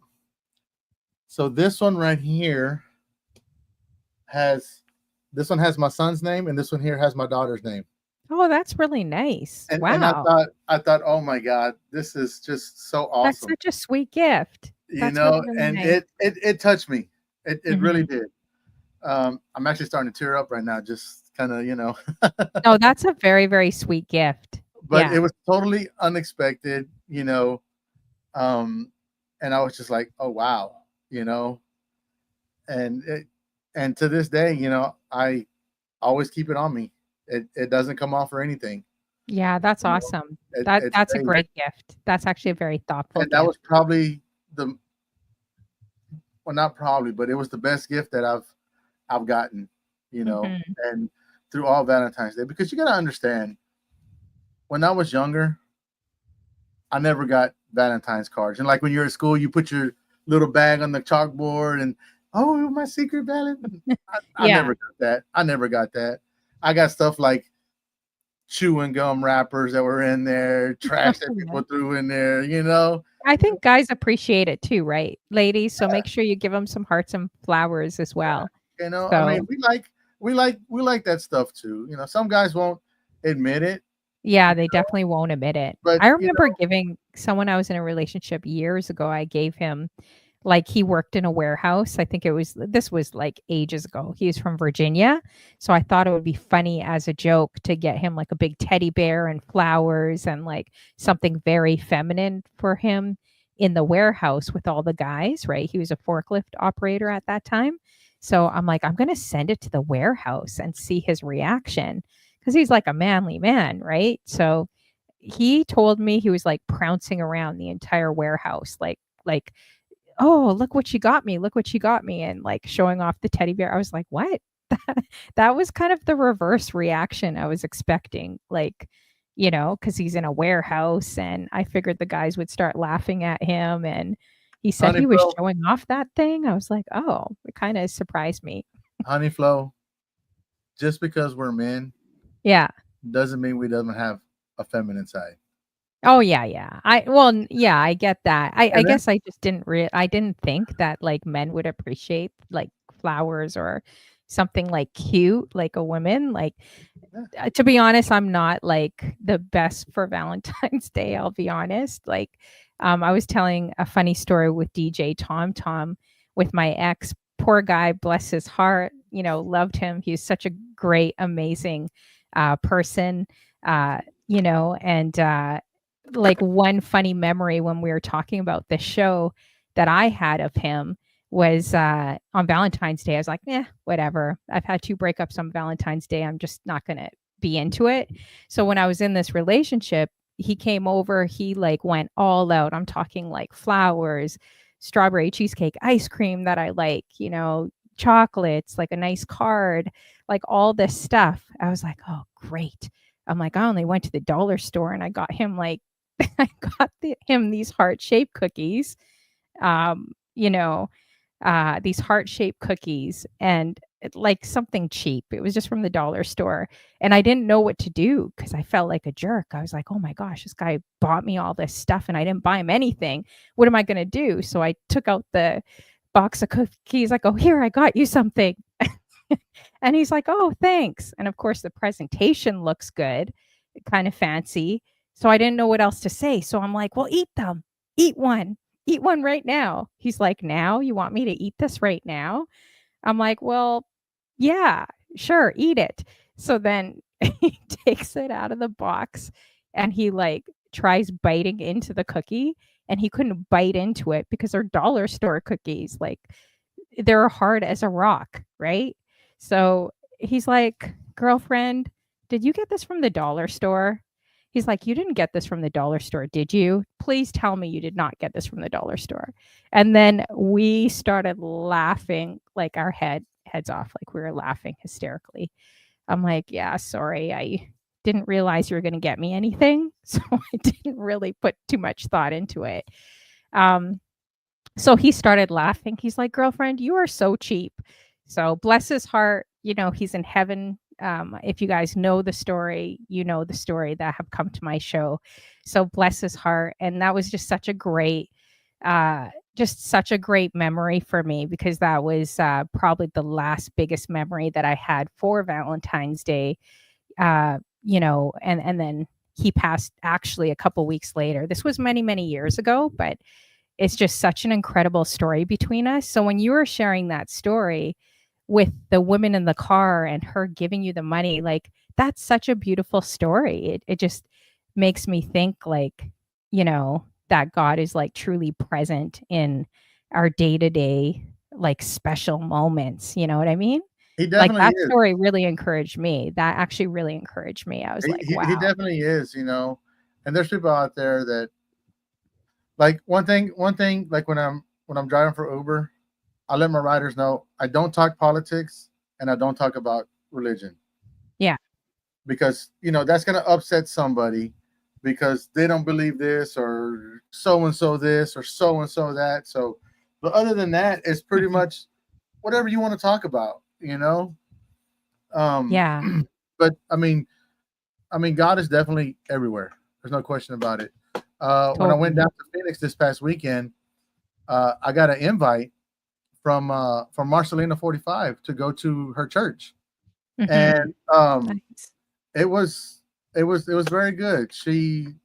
I've been watching their church on YouTube, and I was like, hey, this is really cool. And the pastor there, he doesn't just read word for word. He makes it interesting, and I got to see that this past Sunday, and I was blown away. And is it like mostly Spanish, or is it like a mixed type of church as well? It's a mixed type of church. You got to send me the link. I wouldn't mind checking it out. Definitely send me the link. I'll send you the link. That was in Phoenix, right? Yeah. Oh, okay, cool. Yeah, I think I went to one in Phoenix. It was like off the chain. It was so good. So good. I can't remember what it was called, but very diverse. I love Phoenix. Phoenix would be a place I would move to, I think, in a heartbeat, over Florida. I actually liked it better than Florida, surprisingly. I've never been to Florida, but I do like Phoenix. It was when we went, we had good weather there. I mean, they told us, you guys came at the right time. Oh yeah, it's beautiful there. They have a nice strip and it's very diverse. And you can have horchata like every single day. We don't get that here in Toronto. I was like, you can have what? Horchata. Is that what it's called? Horchata. Horchata. Did I say that right? Horchata. Hey, this is your show. You can say what you want. Wait, how do you say that? Is that how you say it? Got to be careful. There's Hey, you know. it's whatever you No, say. how do you say it? How do you say it? Let me know. How do you say it? Chat, help her out, chat. Oh, it's not horchata. I thought it was with an H.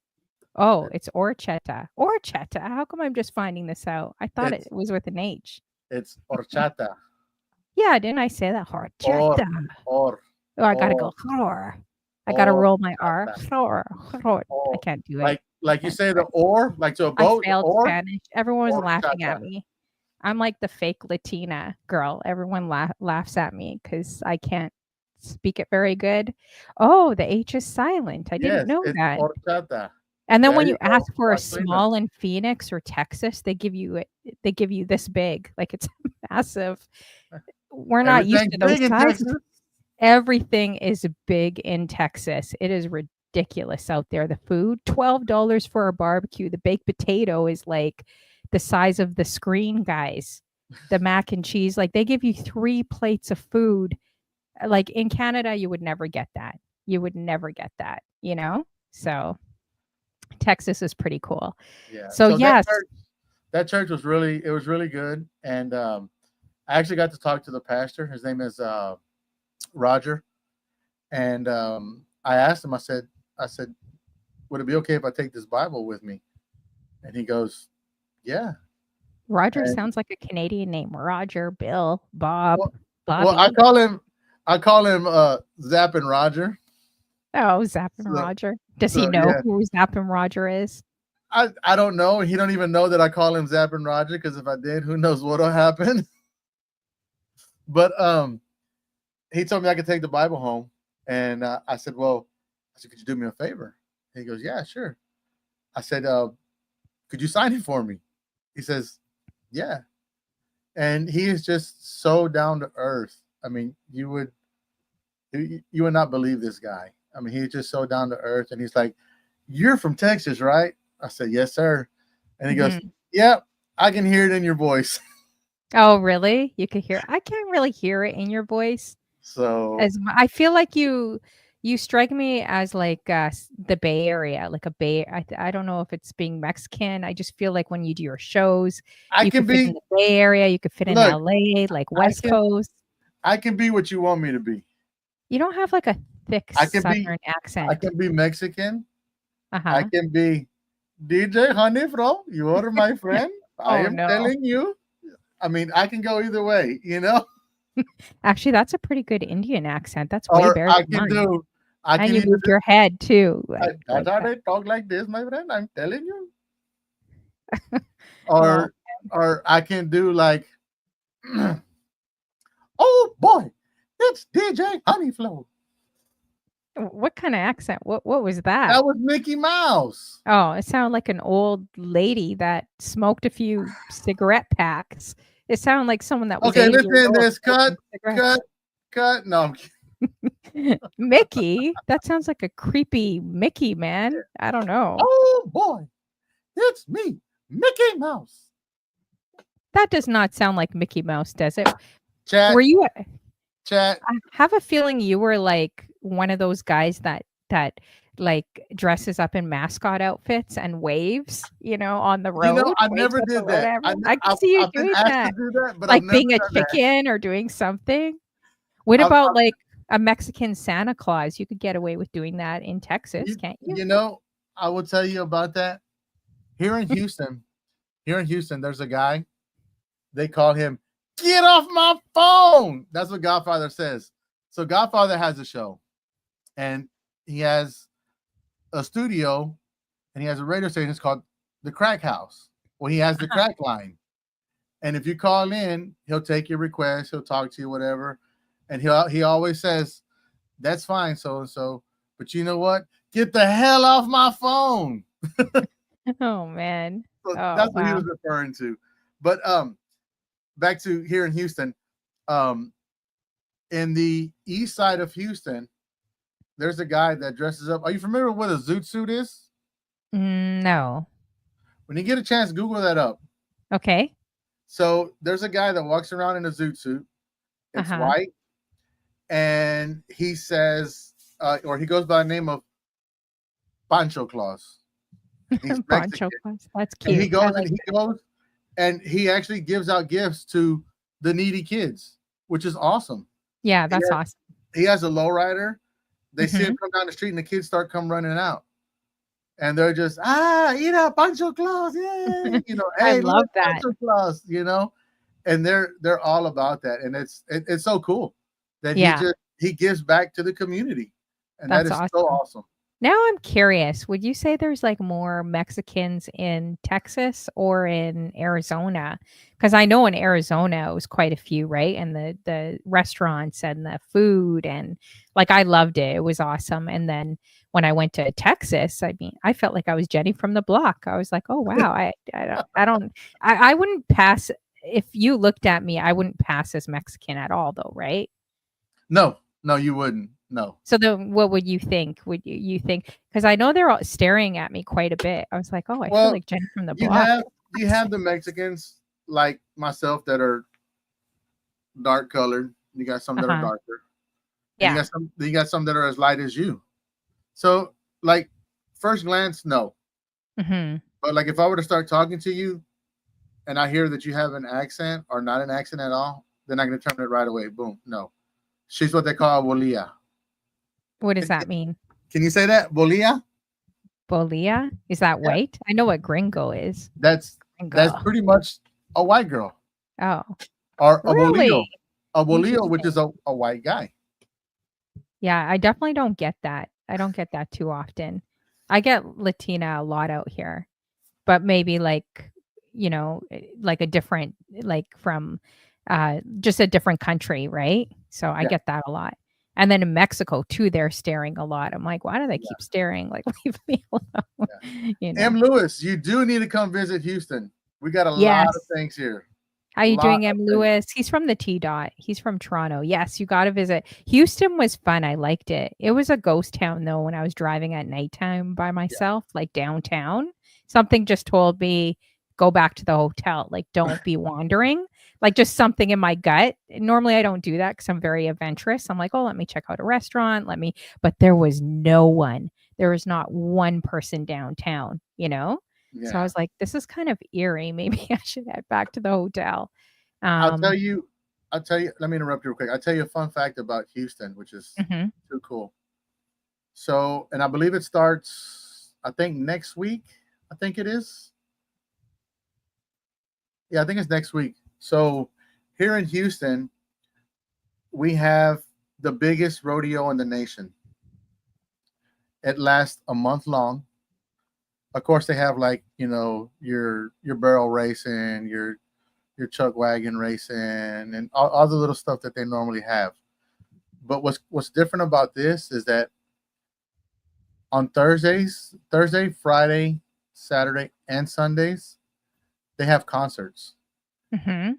and they bring people like I think last year they brought Cardi B, they brought George Strait, they brought in Garth Brooks, they brought Brooks and Dunn. Who else did they bring? They bring all these big bands, and a lot of people just go to the rodeo just for that simple fact. It's just to go see the concert, and Nice. and Yeah. they pack this stadium like a car full of Mexicans.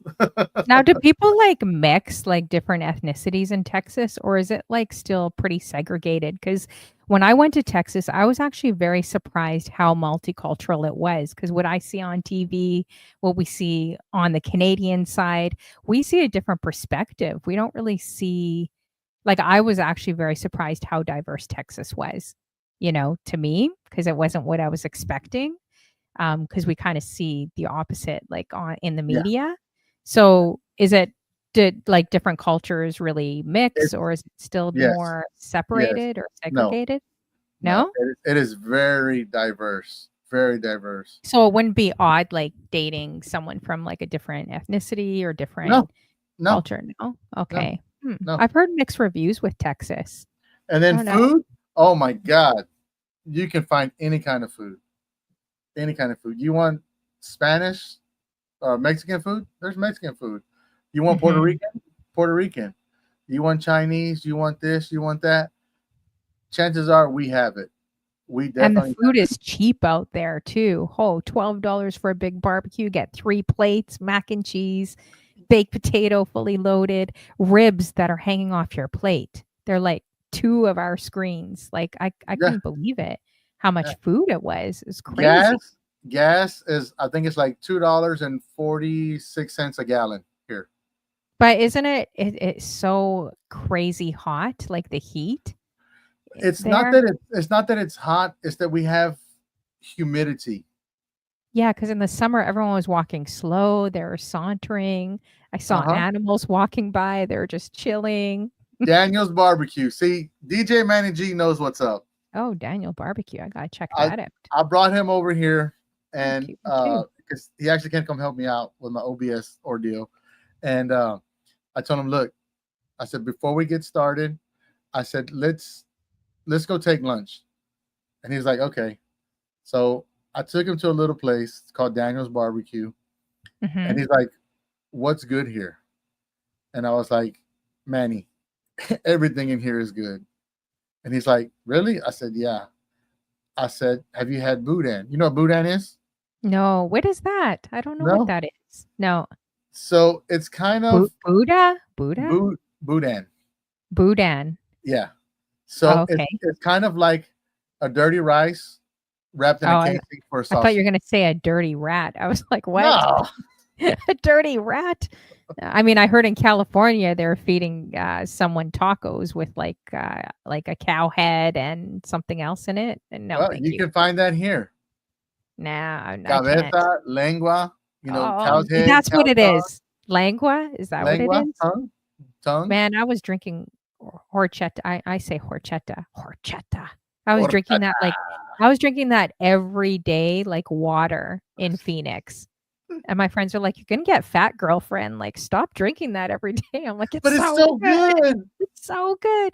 But I had to keep watering it down because you guys love your sugar, like the sweetened iced tea.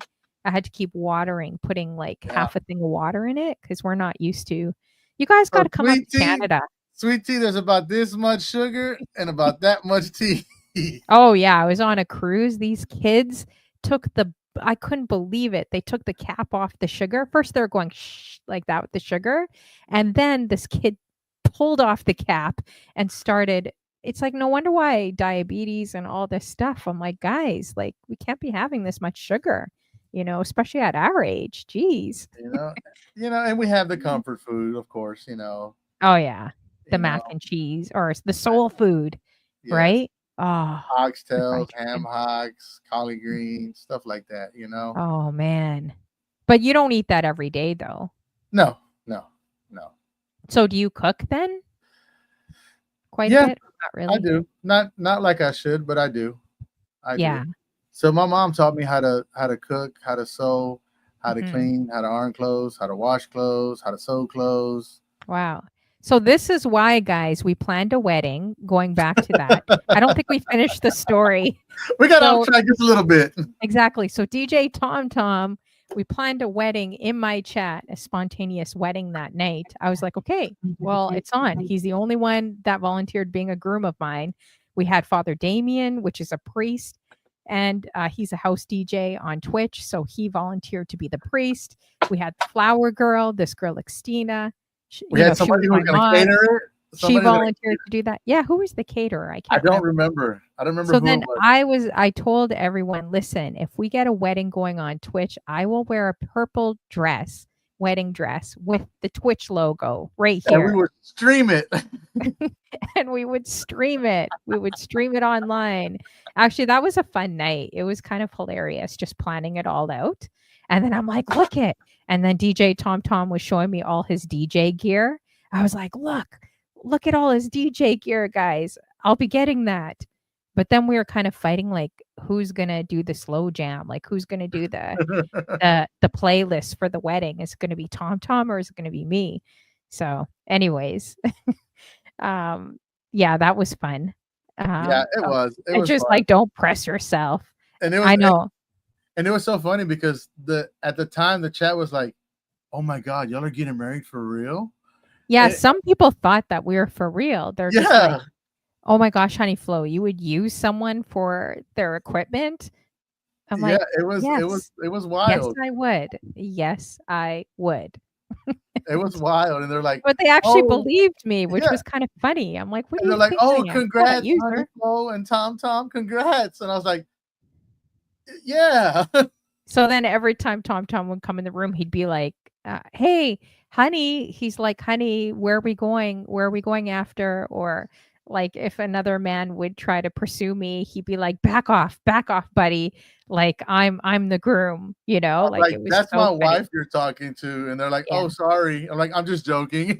Yeah, but we won't get him in trouble. We won't get him in trouble, guys. We were just wanting to share the story with you guys for Valentine's Day. Yeah, Apparently, he has divorced me. He has divorced me because he has a girlfriend. So we and she restored took the all my relationship. stuff, ironically. Yeah, and I took all his stuff too, and I drove back to Canada. So That's it. that's the story. So it looks like for Valentine's Day, these hearts are just for you guys. These ones are, for the chat and for all the men that come to my show. I'm going to give you guys a heart, and I'm also going to give you guys some crunchy cookies as well that I got from the dollar store. So those are for you, Hope all your of you teeth are guys. strong, guys. Yeah, and the ladies. The And ladies the get ladies, hearts yes, too. and the ladies. You know, the Of ladies get course. all the ladies deserve hearts as well. So Yes, this is for all of us. So, yes, yeah. That's our crazy funny story, kind of how we yeah. met. And it was fun. He's hilarious, guys. DJ Tom Tom could improv on the spot. He's actually quite hilarious. Great communicator. I feel like you definitely got to get in that area. Like I would love to see you like teaching, coaching, or just I don't know, just getting in the area where you could help, which Yeah, you already are. You're already doing that at your job, but I yeah. feel like it would come very natural to you. So, I don't know. And it does, and it's all because I give thanks to my mom and dad because Mhm. they've always taught me if you see someone struggling, go up there and help them or ask them if they need help. And if you ask them and they say no, and you see they're struggling, take charge, go in there and help them out, no matter what it is. Rather it's Mhm. someone changing a tire, hey, pull over. I'm that type of guy that'll pull over on the side of the road to help someone change a tire. Yeah, but That's you do have a gun too, so right? You're someone you I'm, don't mess with. I'm not at liberty to say. Isn't it an open carry state out there? I think it is. Open carry, yes, ma'am, it is. Wow, that's insane. I And can't even imagine. I have um one, two, three, four, Oh my gosh. five, six. I got six of them. Wow. So you would know how to use it and be fine if anything, if someone were breaking your home or I mean, we Yeah. don't have that here in Canada at all. Like it's like good luck to you know what I mean? Like basically we're having a lot of problem with break and enters now. And Uh-huh. our mayor's like, oh, just leave the car fob and at the front door if you don't want your place broken into. Like it's insane right now in Canada, guys. Oh hell, And for that and much, if just you leave the car self running. defend yeah, and if you self-defend yourself, then you go to the jail, not the criminal. Well, see, So, here's the thing in crazy. Texas. Here's the thing in Texas. Yes, we have open carry, and then we have concealed carry. Um, if we use our firearm, two things are going to happen. One, they're going to take your firearm, and you are going to get arrested. But it gets worked out later on in court, and then you're free to go or whatever. El gato. That's the cat. The cat has a gun. Yeah. So they'll definitely take your gun away from you. You will not get it back, and they will arrest you. You I know, just but feel like how can you even prove because with so many incidences with mental health and people getting mad at each other and like it's like the what is it, George Zimmerman case, like how do you really know? Like I think I can't even imagine living in a world where everyone has a gun. Like I cannot imagine it's not bad. that. See, and that's the whole thing. A lot Wow. of people think, oh my God, Texas just has guns, and they're just carefree. No, Mhm. it's not that. It's just that we want to protect ourselves. That's what it's all about. That's what the Second Amendment is: the right to bear arms. But If if you, no one really uses it, then what's the point in everyone having to carry it? Like but when I went to everybody, Phoenix, I was like I saw real cowboys. I'm like, am I in a movie? Like when I went to Sedona, I'm like, these guys are real cowboys. And I'm like, is that a real gun? Because it was on the side, like clipped yeah, on the side. They're like, yes, ma'am, this is real. I was like, oh wow, So I actually, when we were coming back from Arizona, we stopped at a Dairy Queen, mhm. and there was a guy, and it was an older guy, not too old, but he was an older gentleman, and it looked like maybe it was his grandson, and he had a gun on his waist. Oh wow. Yeah, and it's just like I saw it and didn't think nothing of it because where I'm from, you see that, and it's okay. Well, if you guys ever come up to Canada, you cannot bring a paper clip across the border. I'm just letting you know that. If they find that in your car, you'll never get across the border again. So, just Wow. an FYI, you can't even carry mace with you. I carry dog spray when I'm walking cuz I've had a few incidences, so I'm like, I don't care if it's illegal, like I'm going to carry maybe like a little pocket knife. I think I bought like the dollar store seems to be my place. I think I bought like a pink kitchen knife. My friends are like, "What are you gonna do with a pink kitchen knife, like in your little pouch there? It's not gonna Dollar help." stores where the good cookies come from. I know, right? Maybe I need to learn from you Americans how to carry and how to go to the gun range. And Hey, if I go into the States again, I want you guys taking me to the gun range then. we will take you to a gun range. We will take you to a gun range. I will give you. I have two 9 millimeters, 145, an AR-15. No, wait. I have three 9 millimeters, Gosh, 145, one rifle. that's Trying insane. to think of what else.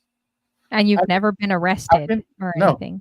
no, and Wow. that's just it. If you got a felony, you can't. You're not allowed to carry a gun. If you have a DUI, you can't even get across the border for like 10 years. Like you You want to see a cannot bullet for still a spend. 45 for a 45 gun? Sure. Yeah. I Wow. got I got one right here. As a matter of fact. I'm learning so much right now. Oh man, we definitely don't have this in Canada, guys. So this is a 230 grain 45 hollow point.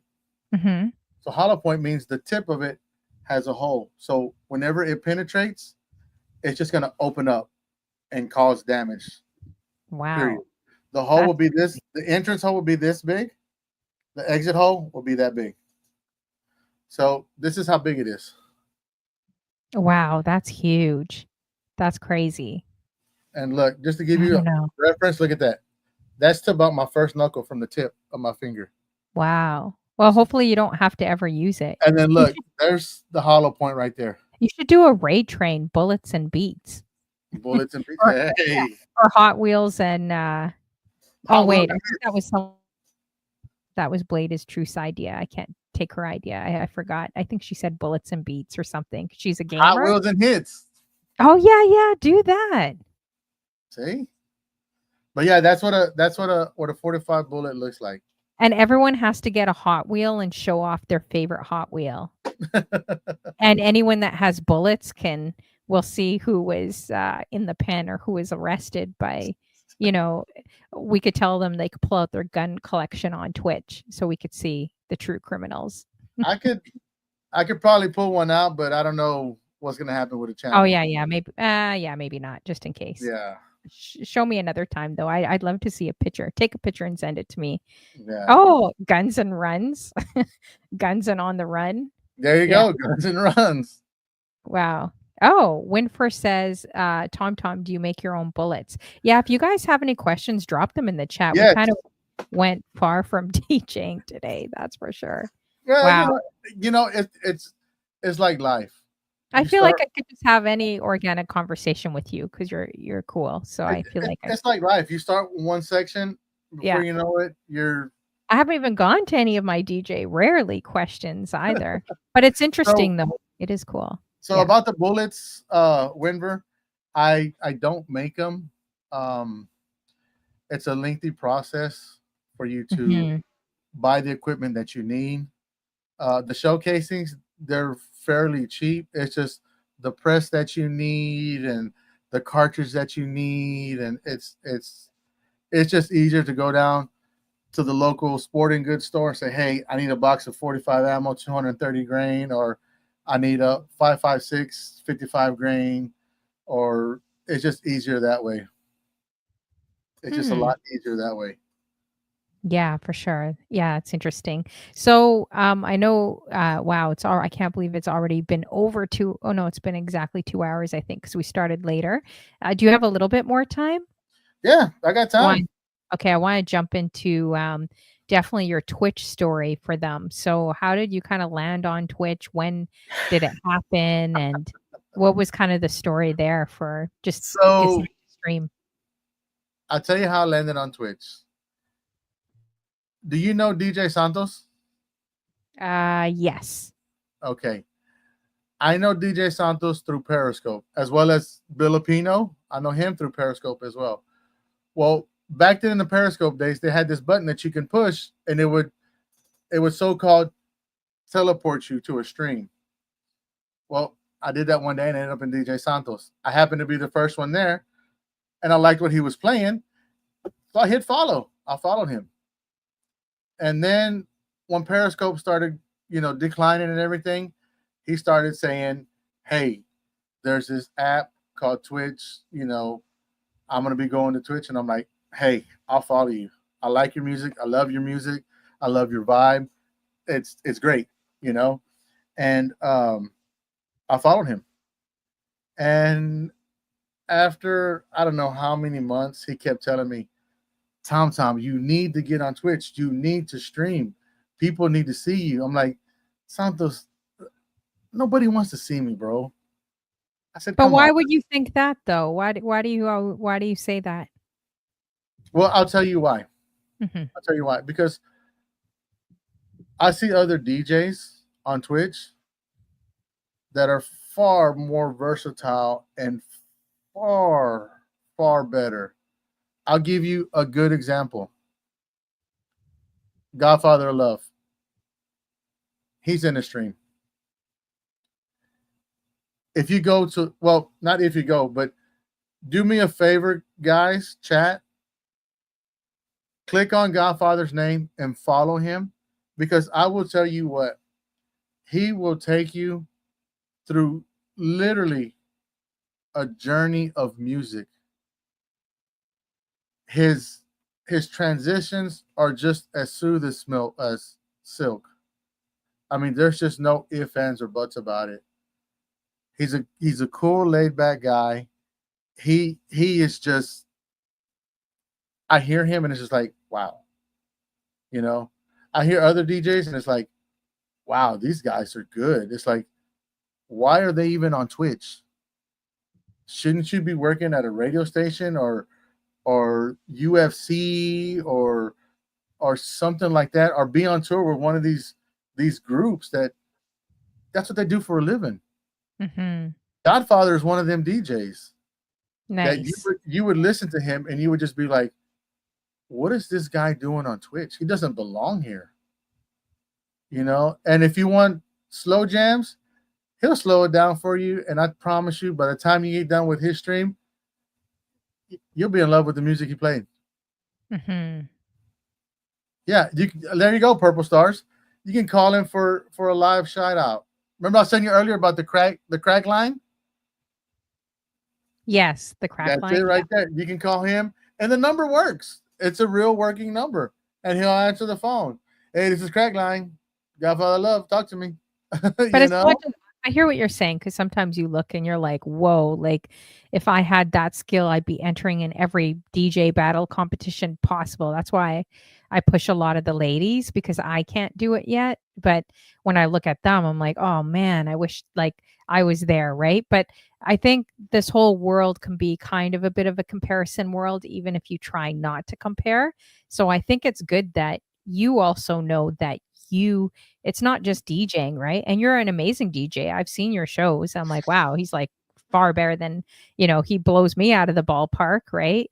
So Who you talking to? you, It's I've not seen me. your shows and your energy and the stuff It's that you definitely bring. not me. No, it definitely is you. And I'm Look, like, I'll like, tell you man, this. I wish I had his skill. I don't even have that. But I'll tell you this, Honey Flo. mhm, Me personally, I think that I suck. oh, This is don't say that. well, I think it's in your hear me out. mind. I Yeah. think I think that I suck. Honestly and Mhm. truly, I think that I suck. The only way I can balance that out is if I try to sing, I try to dance, I try to be silly, and I talk on Mhm. the mic. Mhm. In my head, that offsets this controller right here and all this music that's coming out of this controller for you guys to hear. I Because feel you. I I know feel I'm the not same way. good. I know, and I'm not going to be the one to sit here and say, "Man, I'm good. I got this Mhm. down." Because Mhm. I'm 47. I started when I was 15. Mhm. I'm still learning. Mhm. I'm still learning because the thing is, with DJing, you're always going to learn For sure. because it's like life. Yeah. You always learn. You always learn from someone. You see something and you pick it up and you're like, "Wait, hold on. How did he do that?" Then you go back and you look and you're like, "Oh, that's how he did it. He put an echo on it. He spun the platter back. He did this or he did that or he turned the bass down or he put a filter on it. That's how Mhm. it sounded like that." Okay, I got it now. And then you try it and it's like, "Oh wow, that's awesome. I can do that." You know?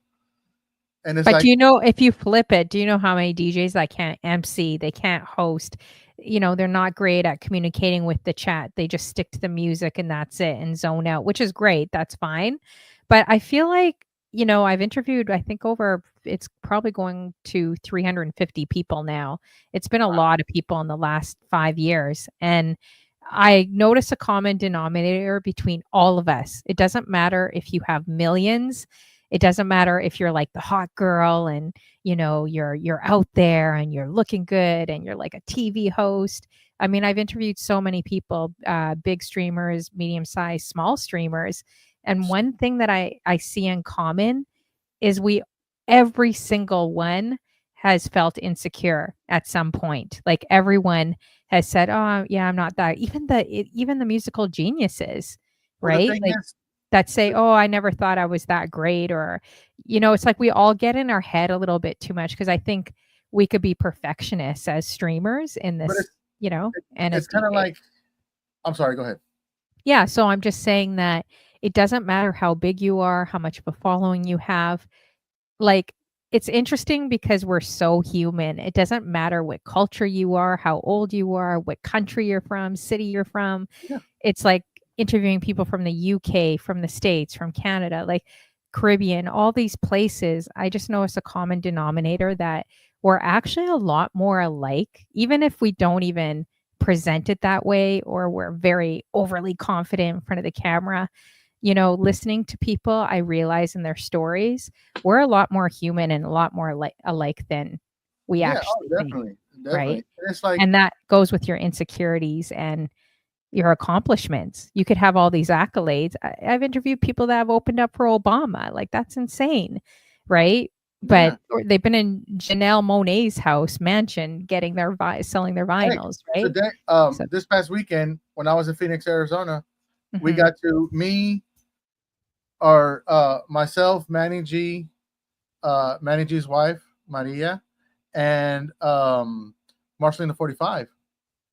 We got a special tour of the Crack House, which is Godfather Love's studio, Nice, and awesome. not a lot of people go there, Hmm. and we went there. He's like, "Yeah, guys, y'all come on down." Because I'll show y'all the tour. I'll show y'all where everything happens. And it's like, all right, He's cool, you laughing. know. And I was excited because Mhm.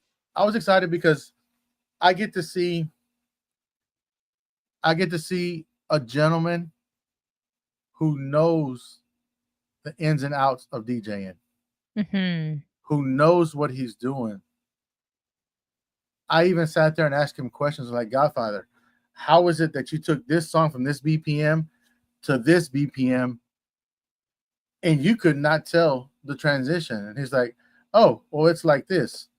And I was just like, okay, okay. I'm like, but that was a big jump. And he's like, it's easy, you know? It's like, I'm not afraid to ask questions because that's how you Mhm. learn.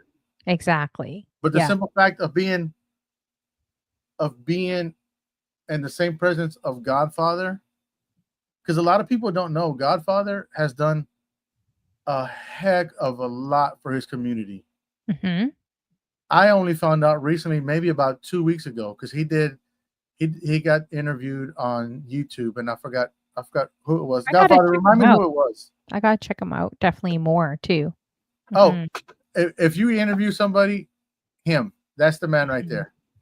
I mean, he worked on radio stations. I mean, Nice. he's done it all. He's done it all.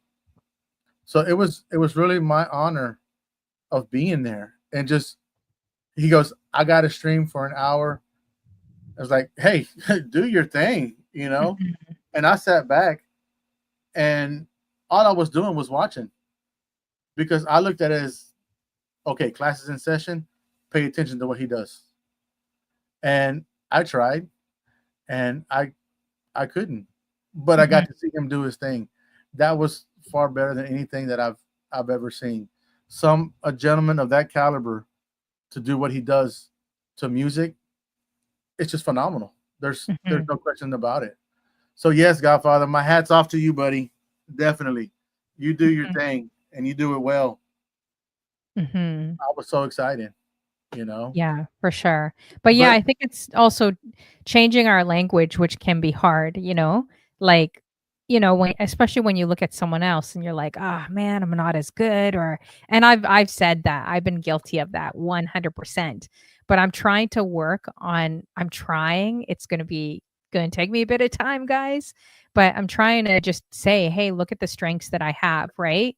Like, not like, look what you can bring to the table. Not everyone can talk. Not everyone can maybe do a talk show and a DJ show. You may yeah, not be where you want to be DJing. Like, you wish that you were way further, but then look at the opportunities you've gotten that other DJs haven't, that have gotten like 30 years experience ahead of you, right? yeah, I was blessed with some like big opportunities like Dundas Square or Molassman Square, which is like a Times Square of Canada. That would be literally impossible for someone like me to be on that stage, but they saw something special in me to host and DJ and do that, right? So, and and that's all it takes is because and you do it afraid, right? Like, have you ever done anything like, especially when it comes to DJing or streaming, like afraid, really afraid? I'll tell you I now. remember that moment. I was like shaking. I was so afraid So because you saw thousands of people in front of you. You're like, "Dear Lord, I can't believe I'm here." Like, wow, this is a goosebump. Like, this is why I know, and that's why I talk about my faith so much, because I know that it wasn't me that put me there. There's no way that it was me that put me there. You know what I mean? yeah, the Because it man was just, upstairs.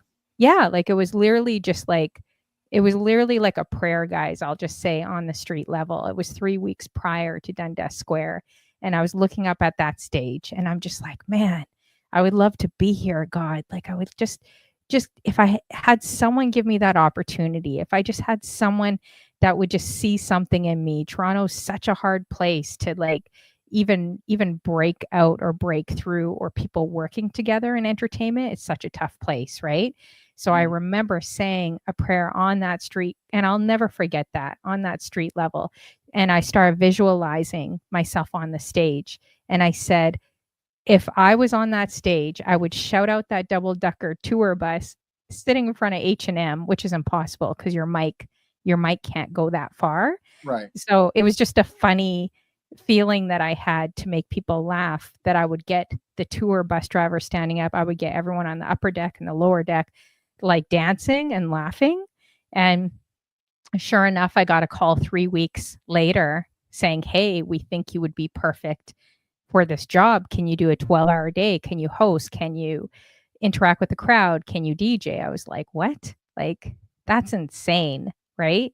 So when I got on that stage, it's like goosebumps from like the top of my head to it's like they're running through my body to the bottom of my feet. Like I felt it. And I shouted out that double-decker bus, and just as I visualized it, the driver, everyone stood up, all the tourists were dancing, everyone was interacting, everyone was laughing. Like it was just such an incredible moment. But have you ever had like kind of a moment like that? Yeah, I do. Mhm. Um, I have that moment every Friday. And just being honest, I have that moment every Friday. Um, Before I was with Unity Vibes, they asked me if I wanted to be on their Ray train. I told them, sure, I'm not good, but I'll do what I can. Normally, 15 minutes before, I get so nervous. Mhm. And I still do to this day. Oh, you still I get mean, nervous. I still Wow. get nervous. I Yeah. still do. I Mhm. was talking with Manny G earlier, and he sent me a message like, bro, 30 minutes is going down. And I was like, don't remind me, bro. I'm already nervous as it is, And I was nervous because I've never been interviewed before in my life. Mm. I mean, sure, I've been interviewed like, okay, you're getting a job. What did you do with your last job? That type of stuff. Mhm. But being interviewed by someone who is a highly respectable person as yourself to see what makes you tick, Tom? What makes this? What makes that? And it's just like, oh my God, you know? And then I got even more nervous today because I was streaming today and I was feeling it and I was doing my thing. Then all of a sudden, just boom, everything turned off. Well, the light company was working on their lines. Oh, man. So no, and I was just like, oh my God. I was just freaking out. I'm like, oh my God, oh my God, oh my God, oh my God. They said, oh, it should be on by 5 o'clock. Last time they said something like that, it came on 3 hours later, Mhm. you know? And I was just like, oh my God. And then I started reaching out to you. And then I started calling you. Hey, and I was like, oh my God, oh my God, oh my God. And I was like, maybe I wasn't meant to do this, No, of course you're meant to you do know? this, right? And I was And it's sitting here, I was mhm. sitting here and I was just like, oh my God. It's like, oh my God, oh my God, oh my God. Then all of a sudden I heard beep, lights came on. I was like, it's still a go. It's still a go. But I was so nervous. And through your show, the first 10, 20 minutes after it started, I was nervous. Really? Wow. But See, I I wouldn't notice that. I opened up. I Yeah. opened up and now I'm just like, hey, I'm like, I can just go with whatever. No, this is a great, great interview. I love how you open up with your stories and you're pretty transparent. I mean, it's great to talk about accolades and DJing and, you try to big up people as much as you can, but I'm the type of person that always likes to dig a bit deeper, as you know, right? And pull out those stories. So when you can actually share openly and honestly, and some of the stories you shared, it's like I feel like those reach people, those are more important to me than showcasing a million accolades of people. So, and I you just rarely get that. You rarely get that in this industry that people are good. Like I had a great interview with Blade is Truth. She really opened up and it was beautiful last week. And your stories, they actually some of your stories today encouraged me. So I was like, wow, you yeah. know? I mean, So it's just if you look at my Twitch bio, it says just an ordinary guy who loves music. mhm. And that's where I see myself. I just see myself as an ordinary guy who loves music. I like to play with music. I like to listen to music. Music has helped me out throughout my life through my darkest times. I would sit in there and I would put a record on, listen to all of side A, flip it over, listen to side B, and it's just it is helped me out so much. It's gotten me through so many things in my life. It's gotten me through family members passing. It's gotten me through just a number of things. And music, to me, music will always be my thing.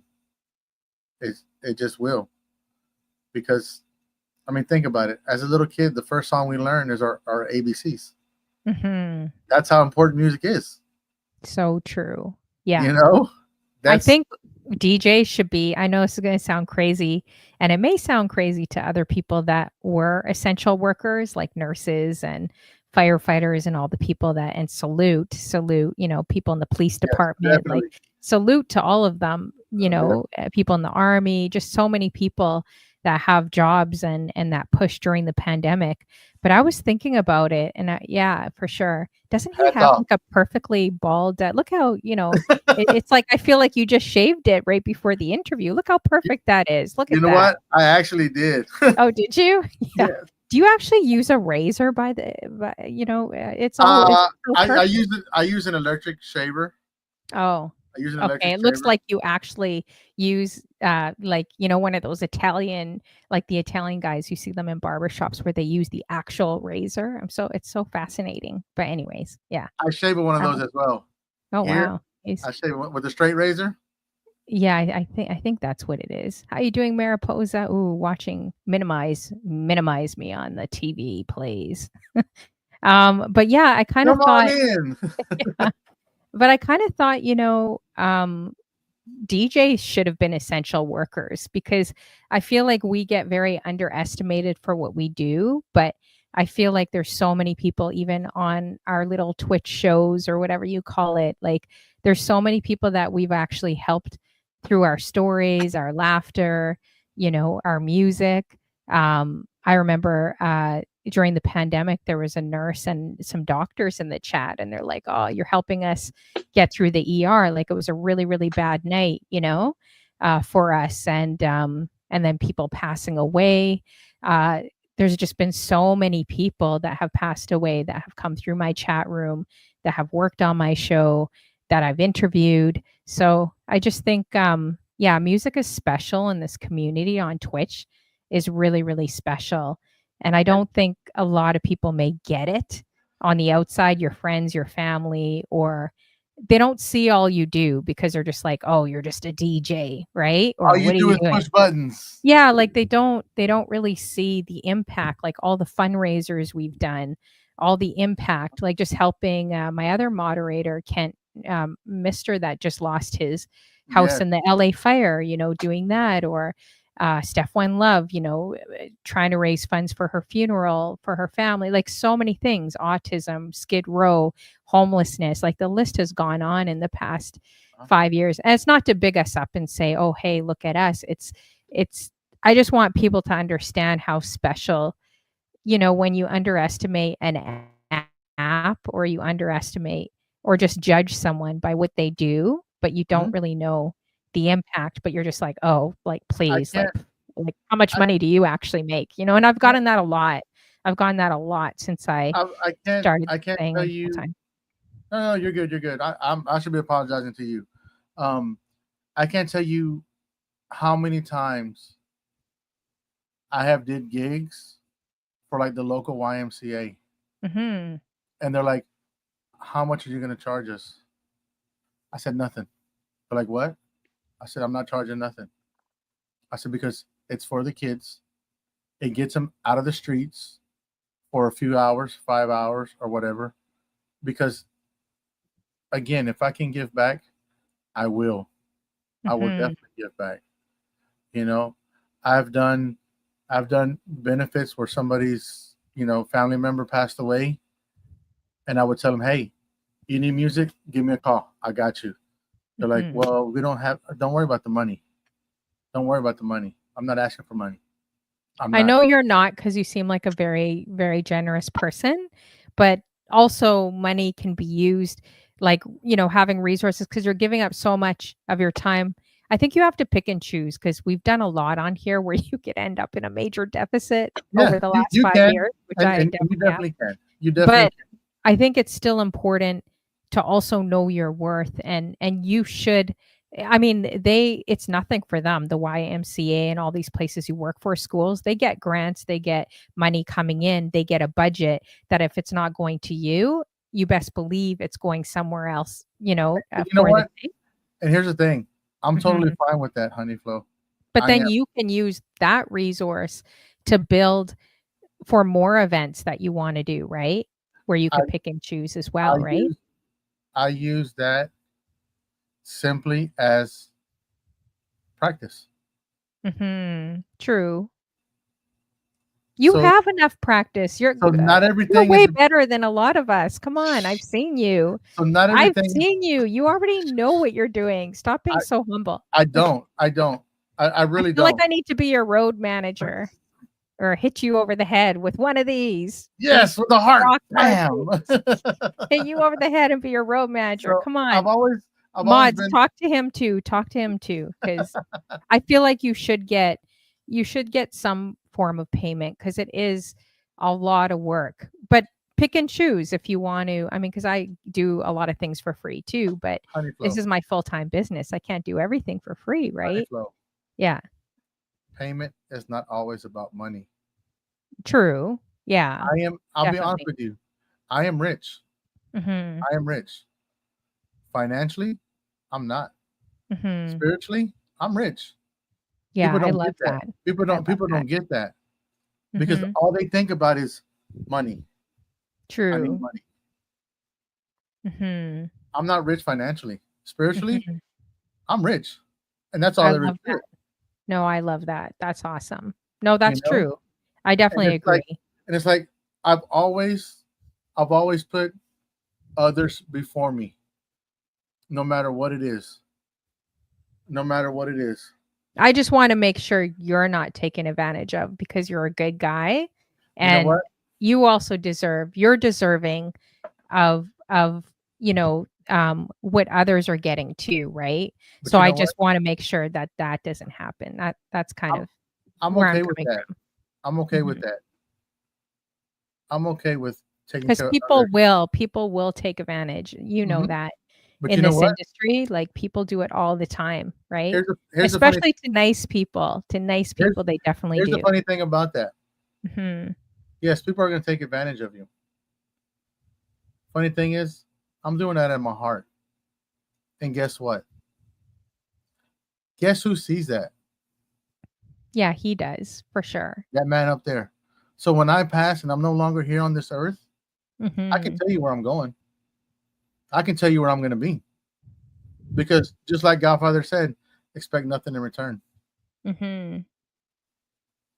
And it's all to me, it's all about how can I help someone?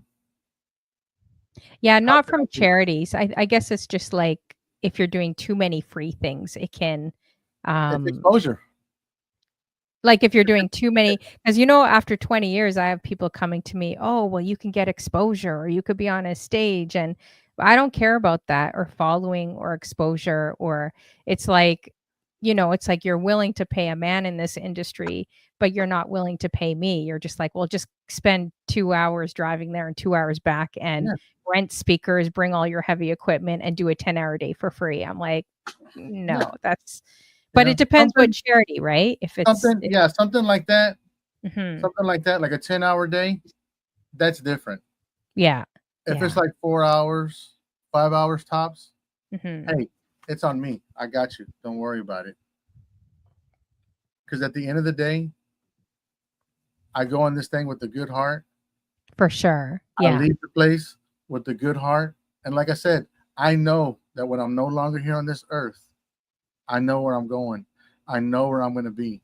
And I can tell you Mhm. right now where I'm going to be, it's going to be beautiful.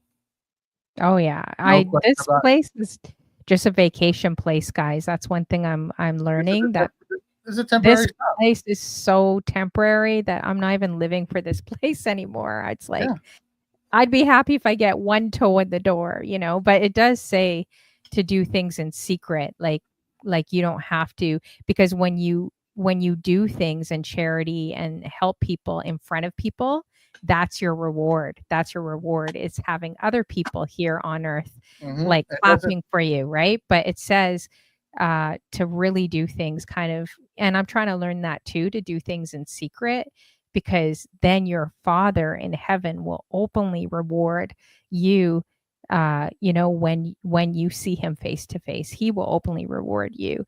So that kind of stuck out to me as well too, that you either get rewards here from man, which is temporary and fleeting, and it just is not lasting whatsoever, right? I don't want those rewards.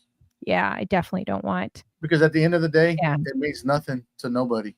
Mhm. Because nobody cares about you.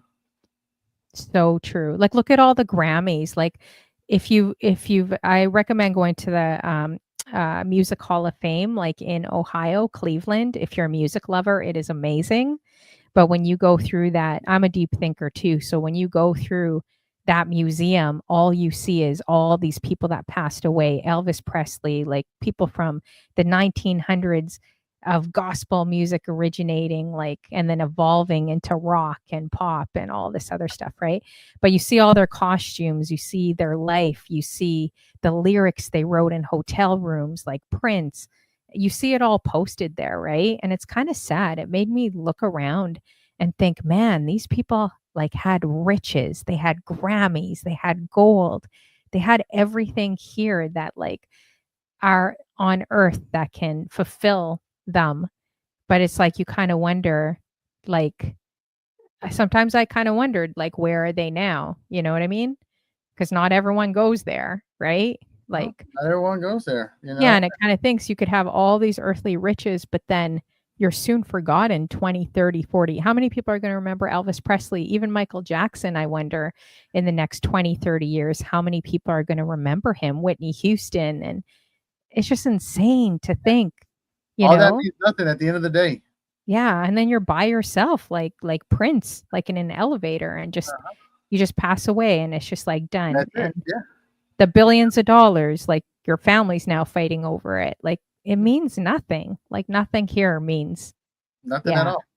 Yeah, it's true. What Well, I like matters, the way you think. Yeah. that's I just definitely like the way you think. that's just the way I was brought up, you know. Mm. And here in the South, it's like that. You Yeah, help out others before you help out yourself. for You know, sure. um, I hate, and I know hate is a strong word, but I hate Mhm. to see people that are on social media and they're like, "Oh, go with me to give this homeless guy $10 or buy him something to eat." Don't do it because you want likes or Mhm. views. Do it because it's what your heart is telling you. It's what your soul is speaking to you. Your heart is telling you, and you're doing it because why? Because you're a good person. Because you want Mhm. something for this person that this person is unable to achieve. Whether it's a hamburger, a Coke, or whatever. You know, I hate seeing people do that because it gets me upset Mhm. because they want the views. Like I'll give you an example, perfect example. Remember when I told you that I did medical transportation? Mhm. I was out in Austin and I went to pick up a lady, got her in the vehicle, got her squared away. We drove off, and there was a apartment complex that was on fire. And the lady goes, "Oh my God!" She goes, "That's my daughter's complex." So I turned and I drove to the complex, and I got off. I got off of the vehicle. I got off of the vehicle, and I took off running. Now, give me a second. Godfather, I did say I was running, not rolling, running. So it's a little something to me in Godfather. I'll tell you here in a Mhm. second. But I took off running. And as I ran by all these people were doing this. Oh, really? When the fire was happening? Yeah, That's what it's they were doing. And oh, boy. what Yeah, are y'all doing? You know, and they were just, I know. It's hey, we're here, so so and so, crazy. look at this. And I was just like, are you serious? So I went and I started beating on doors, telling people, hey, Mhm. your complex is on fire, get out now. That's what I Mhm. did, you know? And it's just like I wasn't worried about my well-being. Mhm. I was more concerned about these people that had no idea what was going on in their complex to help get them out. I went around to the backside where the actual fire was, and I was beating on this door to try to get somebody to come out. Then the Austin PD came up and he's like, "What are you doing?" I said, "I'm trying to get these people out." He goes, "Did you check this door over here?" I said, "No, sir." He goes, "Keep knocking on that door. I'm going to beat on this door." So we kept beating on the door and beating on the door. And he goes, "Just kick the damn thing open." So there I was kicking this door to get this door open. He kicked it. I kicked it. He kicked it. It finally opened up. And all this black smoke just came out. It came out. He hollered, "Austin PD's, anybody here?" A little dog came out. He picked up the dog and we took off. He goes, "Come on, let's get the hell out of here." So we got out of here. But the whole thing was is that there was people that could have helped someone else, but they felt it was more important to go for views and likes because, oh my God, look what's happening. No, and that's what just really irritates the crud out of me is that people don't care about other people when they should because we're people. One day that could be you. Yeah, it's crazy. This whole social media world is definitely can be a bit crazy. Yeah. That's why I like just disappearing because I'm just like over it, and it doesn't seem like people are very happy, even if they keep growing. The more and more and more and more they get, it's like I can't remember what film that was. If someone knows, I think it was on Netflix. I can't remember. Wasn't Social Dilemma, but that was a good film too. Talking about our day and age, but just how it hits you like cocaine, like all the likes and all that, how it lights up your brain the same way. So, but people aren't really happy, even if they have 10,000, 20,000, a million people. People are still struggling a lot with anxiety, depression in our industry, can't sleep at night. That's why it's like you got to really look at what you're intaking. As much as we all love music, it's like I'm starting to really look at all those things and I'm like, oh, I don't know, So it's good to take breaks too, right? Yeah, From social media. You feel different it when definitely you is. do. It's that come back to reality. Because everything on social media is, oh, I'm living the good life. Look at me. And it's far from it. It's just a front. Yeah, I've seen so many people that are like married 18 years and they're putting up their whole families and you're like, man, it's like, it is that world of self-comparison where you're like, "Oh, wow, I wish, I had that or that would be nice." Or Yeah. like you're looking at them thinking they're so perfect and then you find out they post 2 weeks later they're getting a divorce. You're like, "What?" Yeah. Like Or I did he not used see to that hit me. coming. He used to beat me or this or that or Yeah, whatever the case may be. And it's like, wait, you just put last week that y'all were on vacation together and doing this or doing that or exactly. you That's why I know don't think I'd ever post my relationship. I mean, I'm a pretty public person, but I definitely my next relationship, that's gonna be on lockdown. I'm not, even people if I date, I'm not giving them links because I just feel like why? They can Google everything I do and say and how I look and how I am. Like, I don't wanna do that. I want someone to meet me organically, right? Yeah. Um, and I think it's good to keep your relationship private because too many opinions that people have, like for you, you could self sabotage your relationship. You can listen to opinions of other people.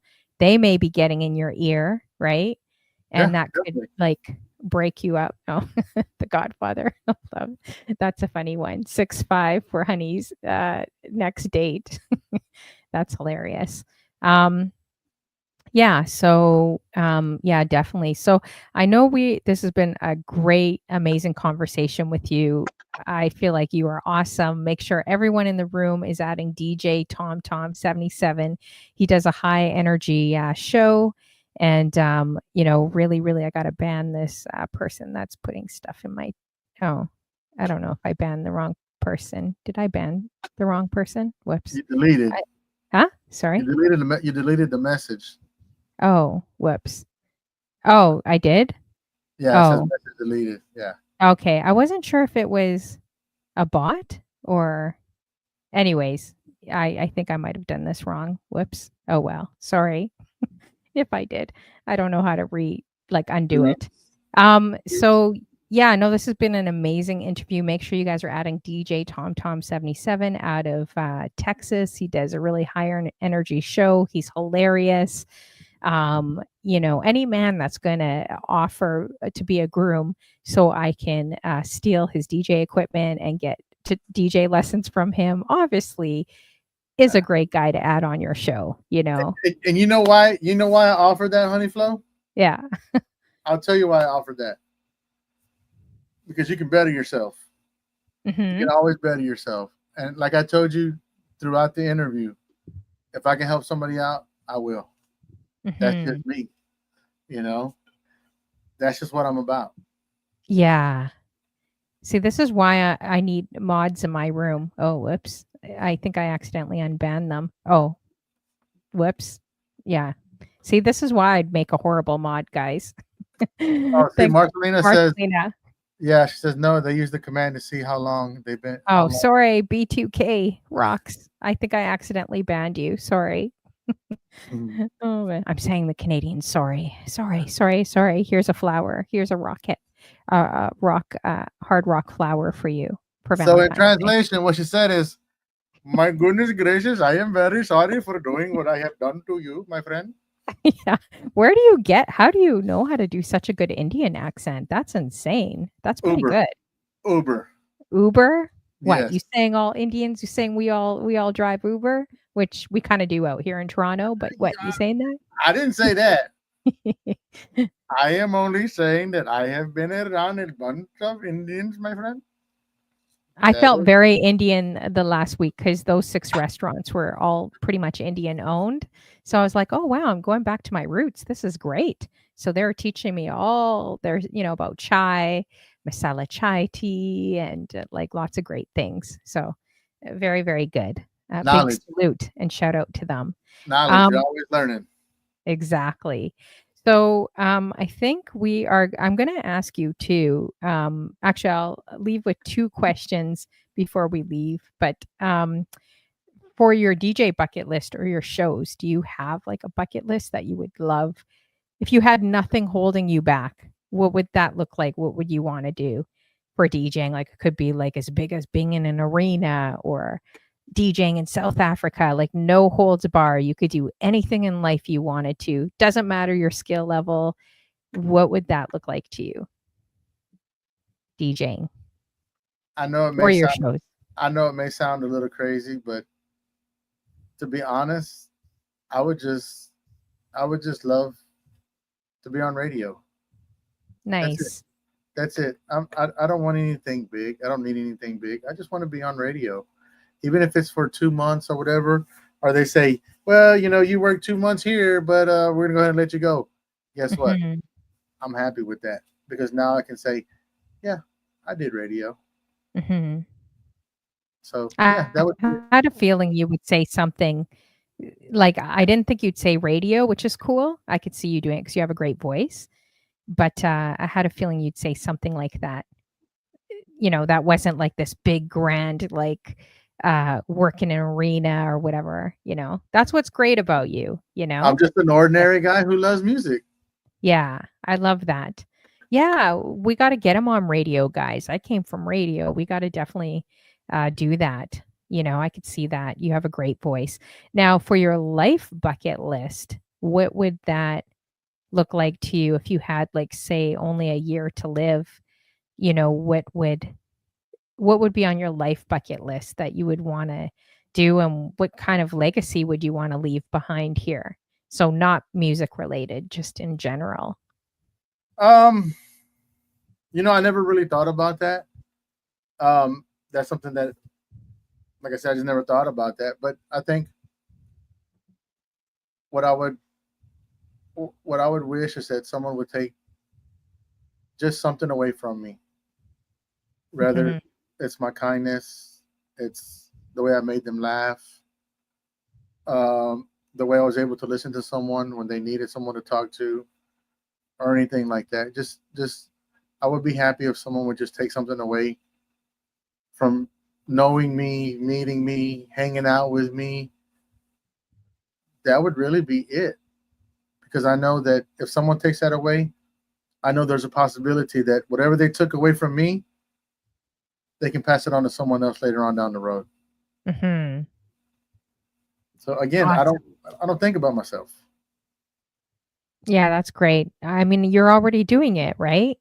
So I like asking that question just to see how people think, how they view life, what matters to them, and also it gets them thinking. Most people say travel or, spending time with family, traveling the world, and just getting them to vocalize it makes it seem that they don't have to wait, like they can do it now. They can do these things now, right?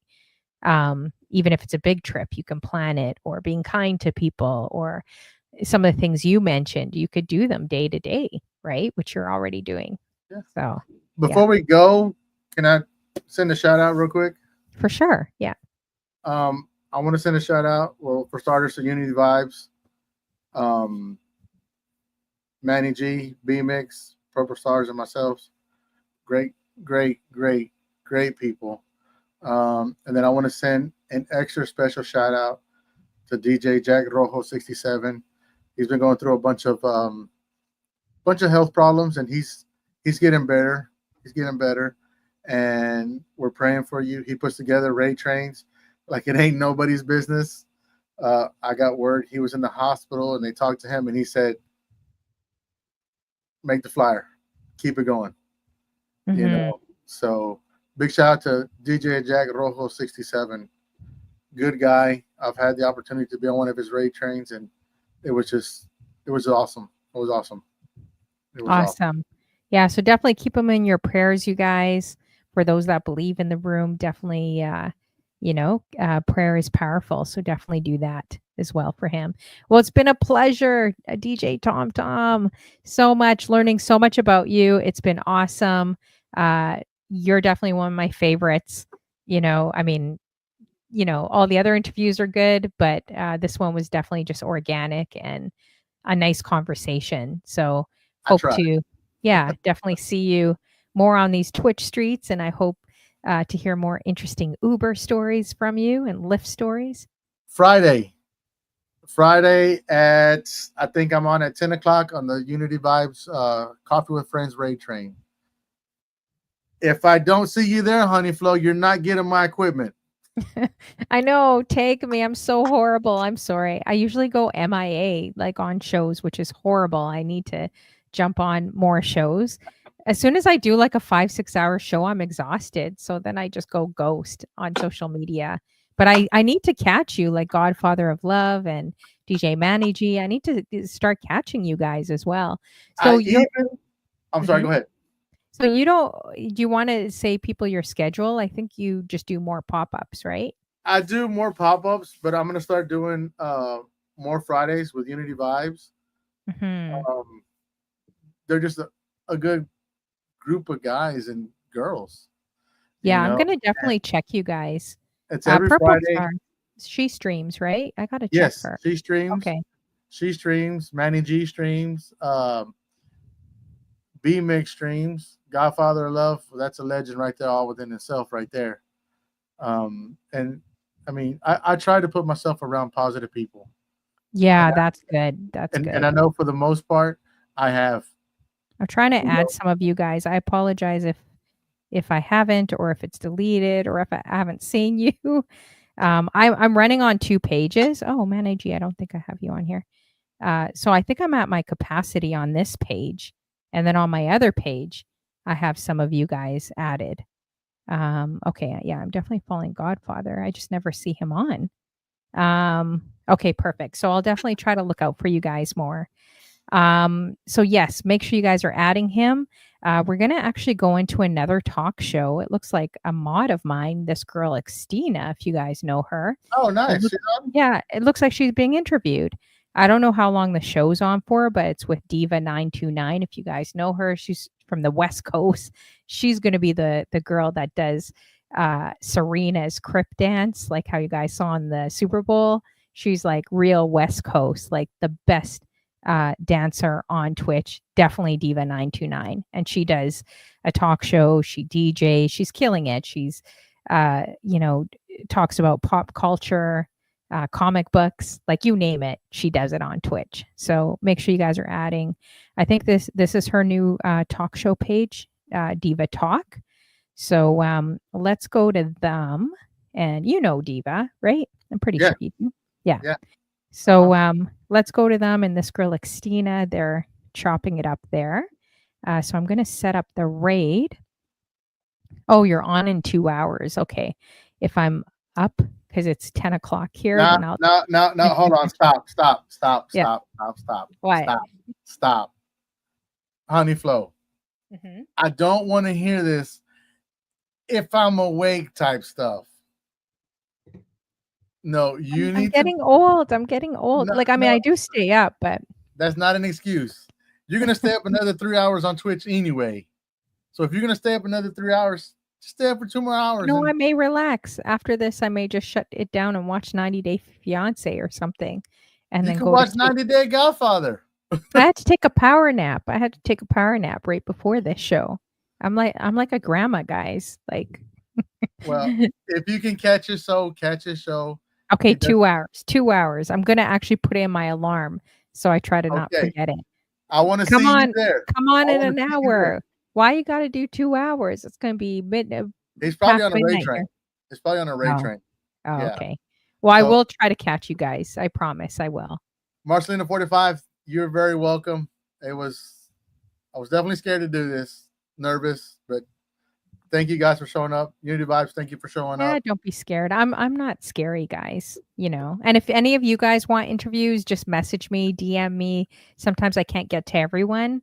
Definitely like to check out Godfather too. Some of the things you said about him and other DJs in the room. We got Manny G as well. Make sure you guys are adding that purple star. So looking forward to checking out your show too. All right, so let's set up this. Hopefully they're still on. Oh, you love 90 Day. I know I'm kind of a huge fan as well. Thank you guys so much. Happy early Valentine's Day. And this is for you guys. I mean, if you're by yourselves or if you're solo, definitely treat yourself to a nice dinner or spa or just something nice for yourself. You know, self-care is always the best. Yes, self-care is always the best care. You don't always need someone there. So definitely I'm doing that I have done it this year. I went to 6 restaurants for free. So, you know, definitely treat yourself as well. These are for you, Tom, as well. Happy Valentine's Day with you and your lady over there too. And so we're going to Diva, Diva Talk, and and make sure you guys copy my raid message as well. See, this is why I can't mod. This is why I feel lost with no mods in my room. But I hope you guys have a great week and a great time, and just make those daily moments count, just like DJ Tom does.